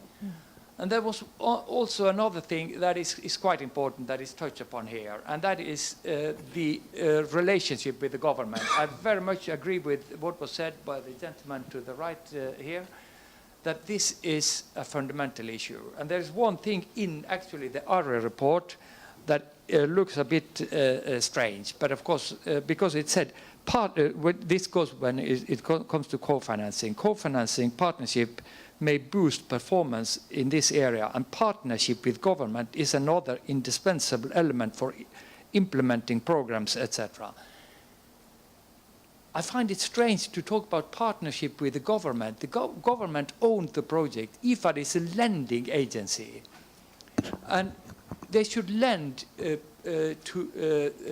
funds to the government project. IFAD should assist the government in designing those projects. And of course, if the government is not willing to give enough attention to women, to the rural poor, to the really poor, as was mentioned from back here in Georgia and Armenia, so why should IFAD go there? Why should IFAD lend and use donor resources on countries that are not willing to emphasize what is a key raison d'être for IFAD, that targeting the rural poor? It's just a question. But it's not the future of IFAD to lend money and to government that are not willing to cooperate with IFAD's ideals and their aims. I think I'll stop there. Thank you. Thank you so much. I do see other questions here, but I am just going to go back to the panel following this quickly, because it's really good to have the perspective of the donor and a reminder of why IFAD was created in the first place. Lysandra, can you respond to some of those comments? Thank you very much, and thank you very much, particularly Ambassador, for the points. I think I started the conversation saying that in my view, and I think it's the view of most of management, if not all of us, we don't want this to be another excuse. We understand perfectly that despite the methodological issues. The past reflects the future in many ways. So I want to start with that overall comment. My first, the second point is on targeting. I think management has made a very clear decision on this one. We need to revise the guidelines, but the IFAD 11 dimension number 1 or 2 of the business model says focusing on the poorest people in the poorest countries. That discussion, we had them with all of you over the past year and a half, and the President made a decision together with you. So we don't have a lot here to discuss. We proposed in the business model paper that we proposed it before the very well-picked issue by IOE, that in order to make that vision a reality, we needed to modify our targeting policies, and it's one of the IFAD 11 commitments. And Margarita is in charge of doing that. Now, that doesn't necessarily mean, in some cases, under some circumstances in some countries, that a secondary targeting to the more economically active poor is not needed. It's sometimes needed to take the bottom of the pyramid out of poverty. But the ultimate goal of anything we do is targeting the poorest of the poorest. I don't think there is a debate. In my view, the President made a decision, you made it with him, and we need to make sure right now that the future ARRIs will pick up on this reflection and on these changes. My second point is that I also want to emphasize that we welcome very much the findings of the ARRI, and we are in a way overwhelmed by it, but we're not surprised. Again, we did a lot of analysis for the IFAD 11 and the President's reforms that are capturing, and this is confirmed in a more systematic and analytic manner by IOE, and the whole institution is being turned around to improve the issue of declining quality. And we said to you many times in the replenishments, the number one factor to improve quality, which I actually didn't mention, is decentralization. Being closer to the clients tackles a lot of all these issues that we identify here as problematic. My final issue is that I fully agree with the comment, and I find it very strange, and I always have, that we call governments as partners. I just have a communion of view that the government is not the partner, the government is the owner of these projects, and we provide a service to governments. So some thinking about that might be needed. I said to my team in Western Central Africa a couple of weeks ago in our own retreat, I get very often the complaint that there is a limit to what we can do because governments actually are not effective. And then we rate ourselves as an institution in our own self-evaluation system as very highly positively rated in IFAD as a partner and very poorly rated in government as a partner. And I said, there is no such a thing of us well rated in government, in IFAD as a partner, if we cannot convince the government to bring on board with us. I think we have to change, at least in the few people and countries that I manage, the perception that these are two different entities. Our effectiveness relies on bringing governments on board. If we don't bring governments on board, then the next year question is fantastically relevant for us, which is relevance. Because really, I think there is a misunderstanding quite often in my corridor conversations that being relevant is doing what government wants. And that is not being relevant. There's a big, big difference between that. And then it goes to being relevant to the particular target group that we have and finding the communion of ideas with government so that we give them what can make them effective. But being relevant is not doing what they want. And I think we need to think about this business partnership differently and not as two different ratings or two different entities. Thank you so much. Just to support what Lisandro was saying, we are not planning on changing the IFAD mandate, just to reassure you. But the challenge is to balance between the extremely poor and the proactive poor. And then to come back to the two countries you just mentioned, I want to let you know that they are not part of IFAD 11, as a matter of fact, both Georgia and Armenia. Thank you. There's a question over here. Thank you. My question is also for Lisandro and Khalida. One of the recommendations made up by this year's ARRI is to establish a stronger monitoring and evaluation framework. And I'm sure everybody agree with me, this recommendation is not the first time appearing in IOE report. At the same time, it is widely acknowledged that in many countries, especially in low-income countries, the government itself have a low capacity in terms of data collection, or the quality of data is poor. My question is whether IFAD would consider to use some specific, maybe new technologies or approach or methods to help the government during the project design to establish a stronger data collection system. So, for instance, use the intelligent artificial technologies, because as far as I know, some NGOs already started using like a biometrics approach to collect data from the field. So I was wondering, do you think it is feasible for IFAD to do this? Because actually, during the development of technology, the cost actually is becoming lower and lower, and it might be affordable for us and the beneficiaries as well. Thank you.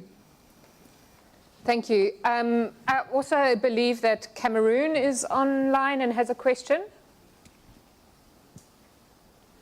Hi, Cameroon. We have some comments from here. Thank you. Please go ahead. Okay, thank you. So I just want to highlight two challenges we have in terms of measuring. The first one is the challenge of measuring outcomes and impacts in terms of improvement of revenues from the beneficiary side. Because in monetary terms, you know, where the social services provision is an issue, most of the spendings goes to this to fulfilling their social obligation from in their families. So this is a great challenge when it comes to measuring impacts in terms of improvement of revenues of beneficiaries. The second challenge I would like to highlight is the one of targeting the poorest of the poor and ensuring participation of beneficiaries in projects. Because maybe on the technical side, it's easier to afford, because you may provide inputs and also the technical knowledge. But on the strategic side, the beneficiaries face the environment, the business environment, and there they have some challenges to compete with others in this environment, and the minimum investment is required from their part. So these are the two challenges I would like to highlight when it comes to measuring the impact and also targeting the poorest of the poor. Thank you. Thank you so much. It's really good to have that kind of comment and input from the people working directly on the ground. We have one more question over there, and then I'll go back here for comments, and I think then we're going to have to wrap it up. Thank you very much for fitting me in here. So thanks. By the way, I'm Liz Nasco. I'm from the UK. Thanks very much for inviting us also to this very useful learning event from the ARRI. Of course, I guess ultimately with targeting, we're looking at IFAD's ability to achieve the greatest impact, and will therefore expect that to be tailored at country level. And there the COSOP will be extremely important. And we're looking forward also to seeing how the beneficiary feedback that is a commitment of IFAD 11 will help also to feed into that. So thank you also, Cameroon, there for your comments on that. But my main question actually is to focus on the question of efficiency. A couple of years back, IOE did a very useful comprehensive evaluation on efficiency. And yet, as we see in the ARRI summary, efficiency continues to represent a significant problem for IFAD, and it is currently the worst performing theme area against the results management framework. So the question is also linked to finding 4 in the ARRI on the learning theme, that actually reaching the poorest people is, of course, more costly. And so there is an inherent discussion there to be held around efficiency and IFAD's mandate in terms of reaching the most vulnerable and those most at risk of being left behind. And there I would like to link that to the point raised, I think, by Lisandro, who referred instead to looking at value for money. Because if we look at it in that spectrum, then we're also bringing in the question of targeting and the impact of reaching those people in terms of the overall value for money offer that IFAD offers the world, as opposed to other organizations.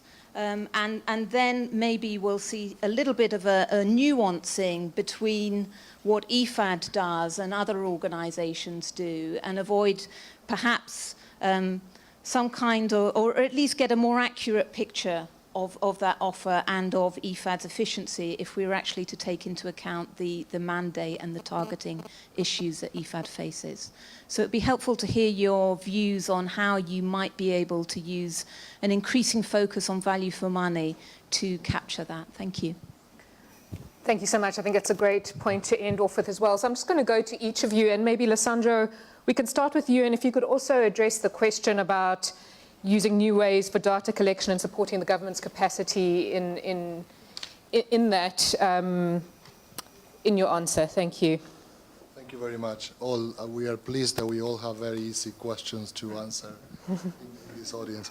So the very first thing that I will address is the question of the delegate of the UK. I think very clearly when the IFAD 11 business model was put into place, we said to you from the outset, we are going to apply to all of our thinking a value for money lenses.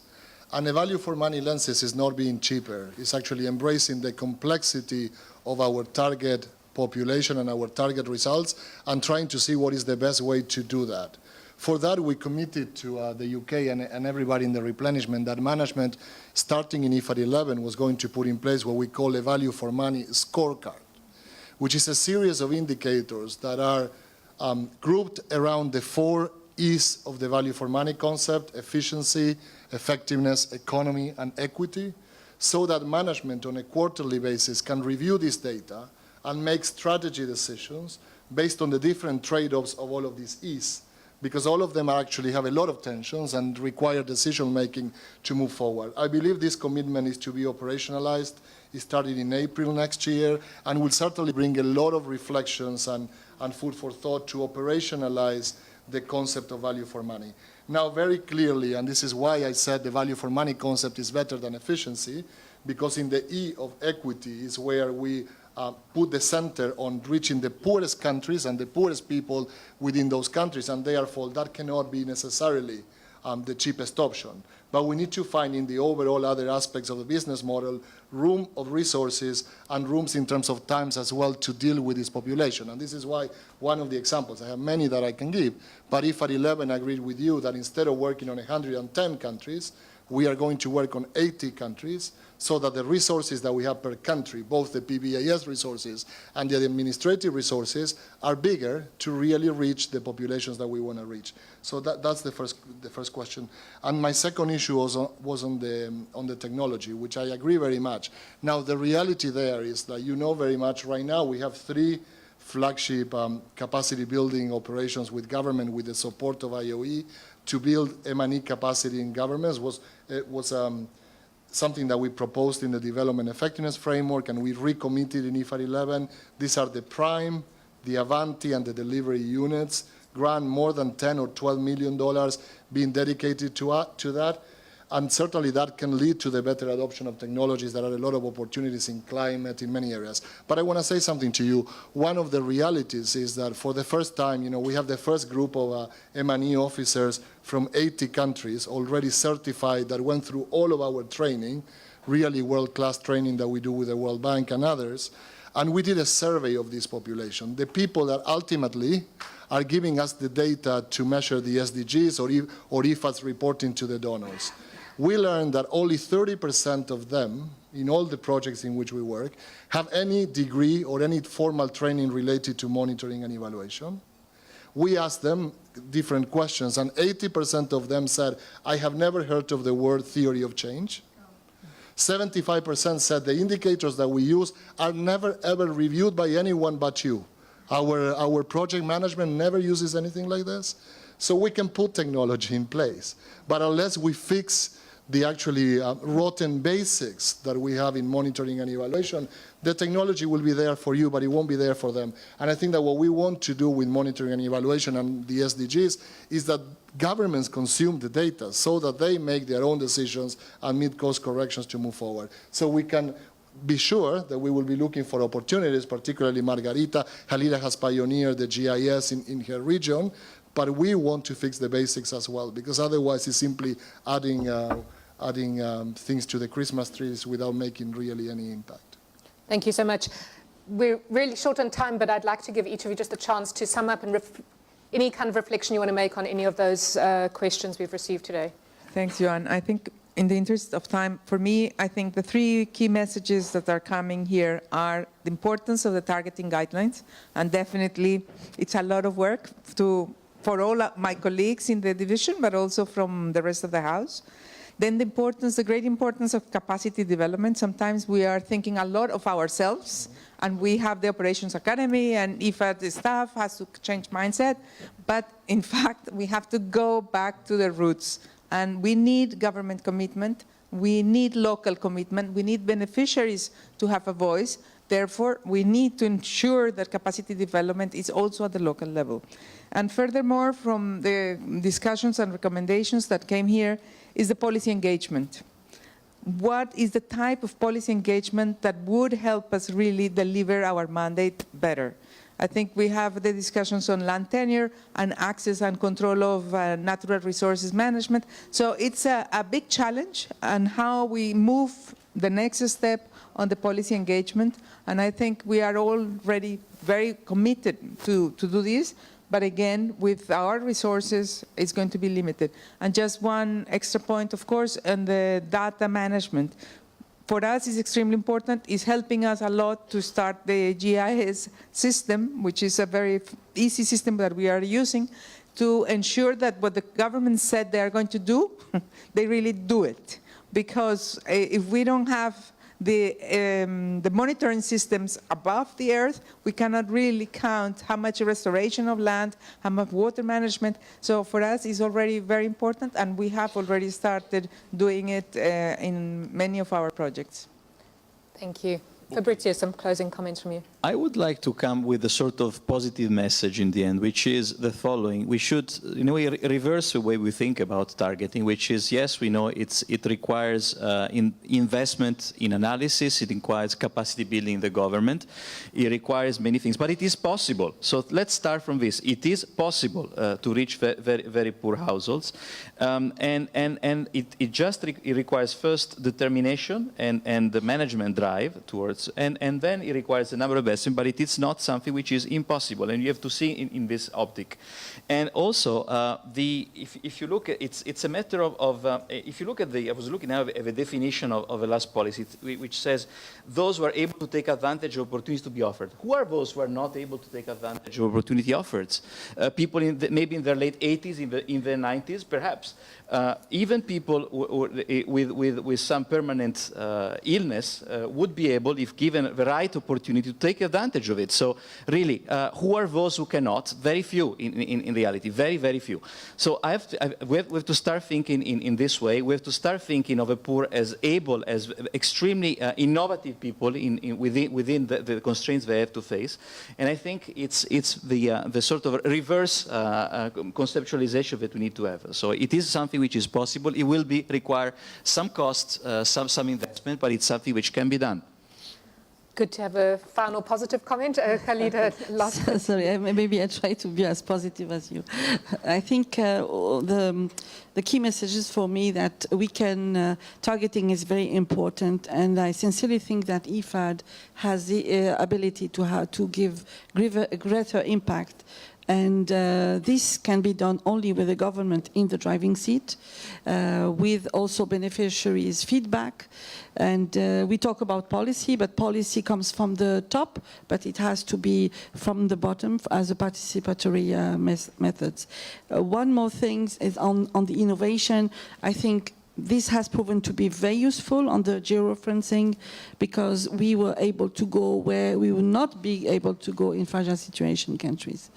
Thank you very much. Thank you so much, and thanks to all of you. Now, just to close our discussion and share IFAD management view of the way forward, I'd like to invite Gochi Wu, the AVP for CSD, to come to the podium and close the session. Thank you.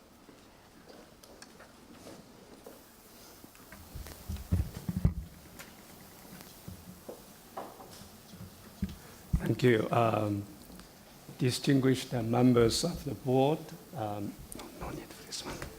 Dear colleagues, good morning or good afternoon. I'm very much delighted to be here today at this learning event on the ARRI organized by IOE. It is a pity that I could not join you from the very beginning of this because of other prior engagements. But I've been here for about 30 minutes, and I have enjoyed and learned a lot from these lively discussions and debate on questions like how to define the target or the beneficiaries of our targeting policy, and how to engage our client countries and to make sure they have the ownership, and how to better design our projects and to have a better performance management, how to improve our efficiency. These kind of issues are very interesting to me.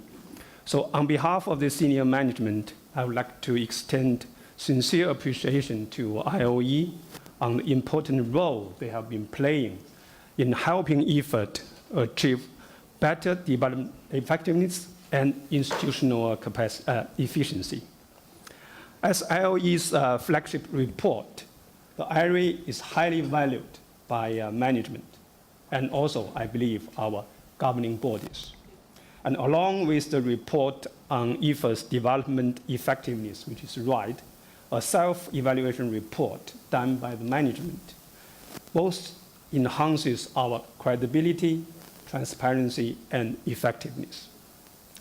As we can see from the analysis done by IOE by this 16th edition of ARRI on benchmarking IFAD performance with our peer institutions, IFAD is performing better on average in rural development projects. However, we are cognizant that there are some areas which we can and we should do better. And given the multidimensional nature of poverty, we firmly believe that business as usual will no longer work. This is why we have been more ambitious in our targets for IFAD 11, as the countdown to 2030 is well underway. Meanwhile, as you all know, that IFAD has embarked on an ambitious reform agenda through the OPEX, the implementation of the development effectiveness framework, and the numerous commitments taken for the IFAD 11 period, with a strong focus on building partnership and working together with our international partners and national governments to address the systemic issues facing sustainable rural development. It is apparent from the learning theme of this year's ARRI on targeting and through the discussions today that a tailored, country and context-specific programmatic approach is necessary, given the complexity of the work that IFAD does. As the data shows, this need becomes even more pronounced in countries with fragile situations. Based on the current projections, unfortunately, the goal of ending extreme poverty by 2030 seems will not be met. This is primarily because poverty is becoming more entrenched in sub-Saharan Africa and in fragile and conflict-affected countries. Recognizing this reality, for IFAD 11, we have not only committed to channeling 90 of our core resources from IFAD 11 to the low-income countries and lower middle-income countries, but we are also presenting a transition framework to the board in December to provide a tailored package of support to these countries. The analysis of IOE on targeting in this year's ARRI is very timely, as it will feed into the revision to our targeting guidelines that we have committed to do in 2019. We are also launching a special program for countries in fragile situations that we will bring to the board next year, which will provide, we hope, the necessary technical and financial support to countries with fragile situations. As we move towards this pragmatic approach to IFAD support, we need to be much closer to the countries we support. By engaging more closely with the governments through decentralization, we can strengthen non-lending activities, provide greater support, and promote greater ownership at the country level, which is an important prerequisite not only for sustainability, but also for improving implementation progress and project efficiency, all of which have been identified as the weakest performing areas in this year's ARRI. As the ARRI rightly points out, we need to strengthen monitoring and evaluation, both in our projects as well as at the corporate level. At the country level, IFAD has been an innovator and pioneer in strengthening in-country capacities and systems in monitoring and evaluation. IFAD's flagship program in rural monitoring and evaluation has trained over 130 officers from project management units in countries. This is a significant achievement, and we expect to see this leading up to improved monitoring and evaluation practices in our client countries. At the corporate level, we have launched the Operational Results Management System, ORMS, which has been instrumental in helping us better capture, report, and use data for effective and timely decision-making. Data through the ORMS and other systems is now systemically channeled to our operations dashboard, which are the basis for portfolio performance conversations at the senior management level. On a personal note, please also allow me to briefly share with you some of my personal reflections on targeting and the way forward for implementing the valuable recommendations based on my previous experience of working on the IFAD operations. From what I know about the poverty alleviation process in my home country, China, over the past 4 decades, targeting has always been the top priority of the government, but it has never been easy. In fact, as many speakers have pointed out today, targeting is more challenging and more costly in terms of data availability and accuracy, context-specific and tailor-made instruments and approaches, and sustainability of those kind of interventions. While China's population of extreme poverty declines sharply over the past 40 years, the targeting of intervention actually is a gradual process. It is not an overnight achievement. Has been gradually shifting from the country level initially in the 1980s, and then to the township and village level in the 1990s and the early 2000s. And now, in 2010, eventually to the household level, I think, which is what we mean by the poorest of the poor. So this takes time. Development takes time and needs continuous efforts. But for those within our control, we need to change without any delay, especially for IFAD. For example, the high turnover rate of staff in project procurement units has been a common problem with almost all the IFADs. This is also my personal impression.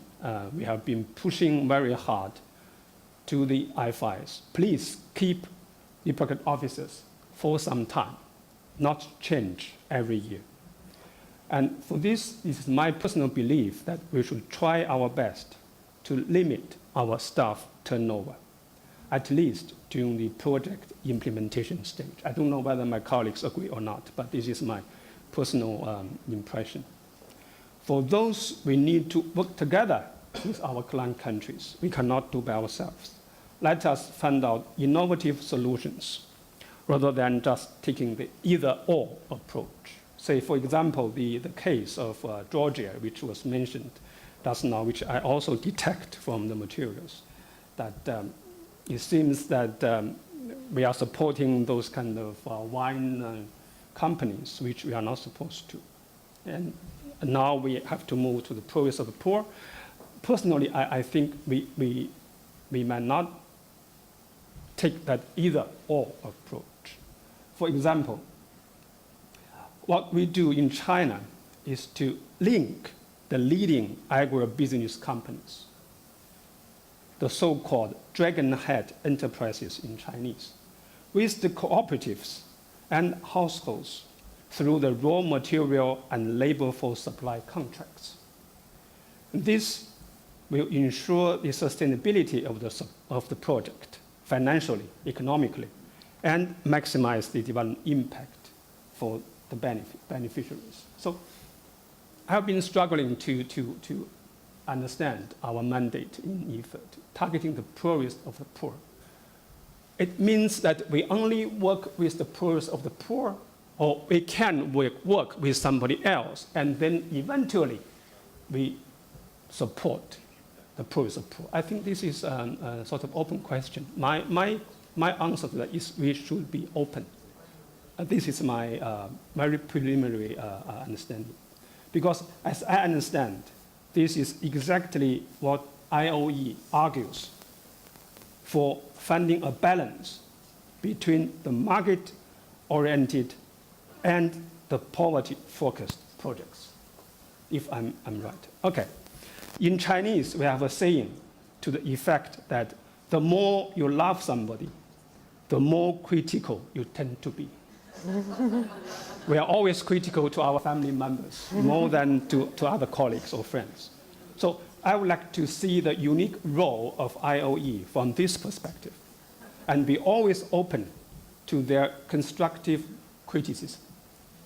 So let me conclude by reiterating senior management's commitment to learning from independent evaluation and working with IOE to further maximize, of course, under the guidance of our board, to further maximize the ARRI's potential in assisting management to learn and improve performance in persistently weak performing areas.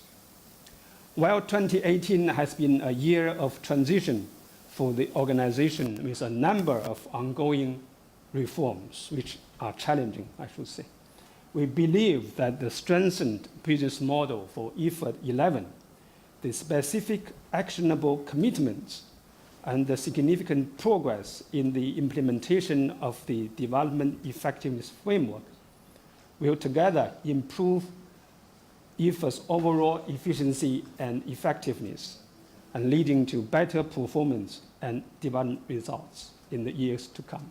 With this, I thank you very much. Thank you.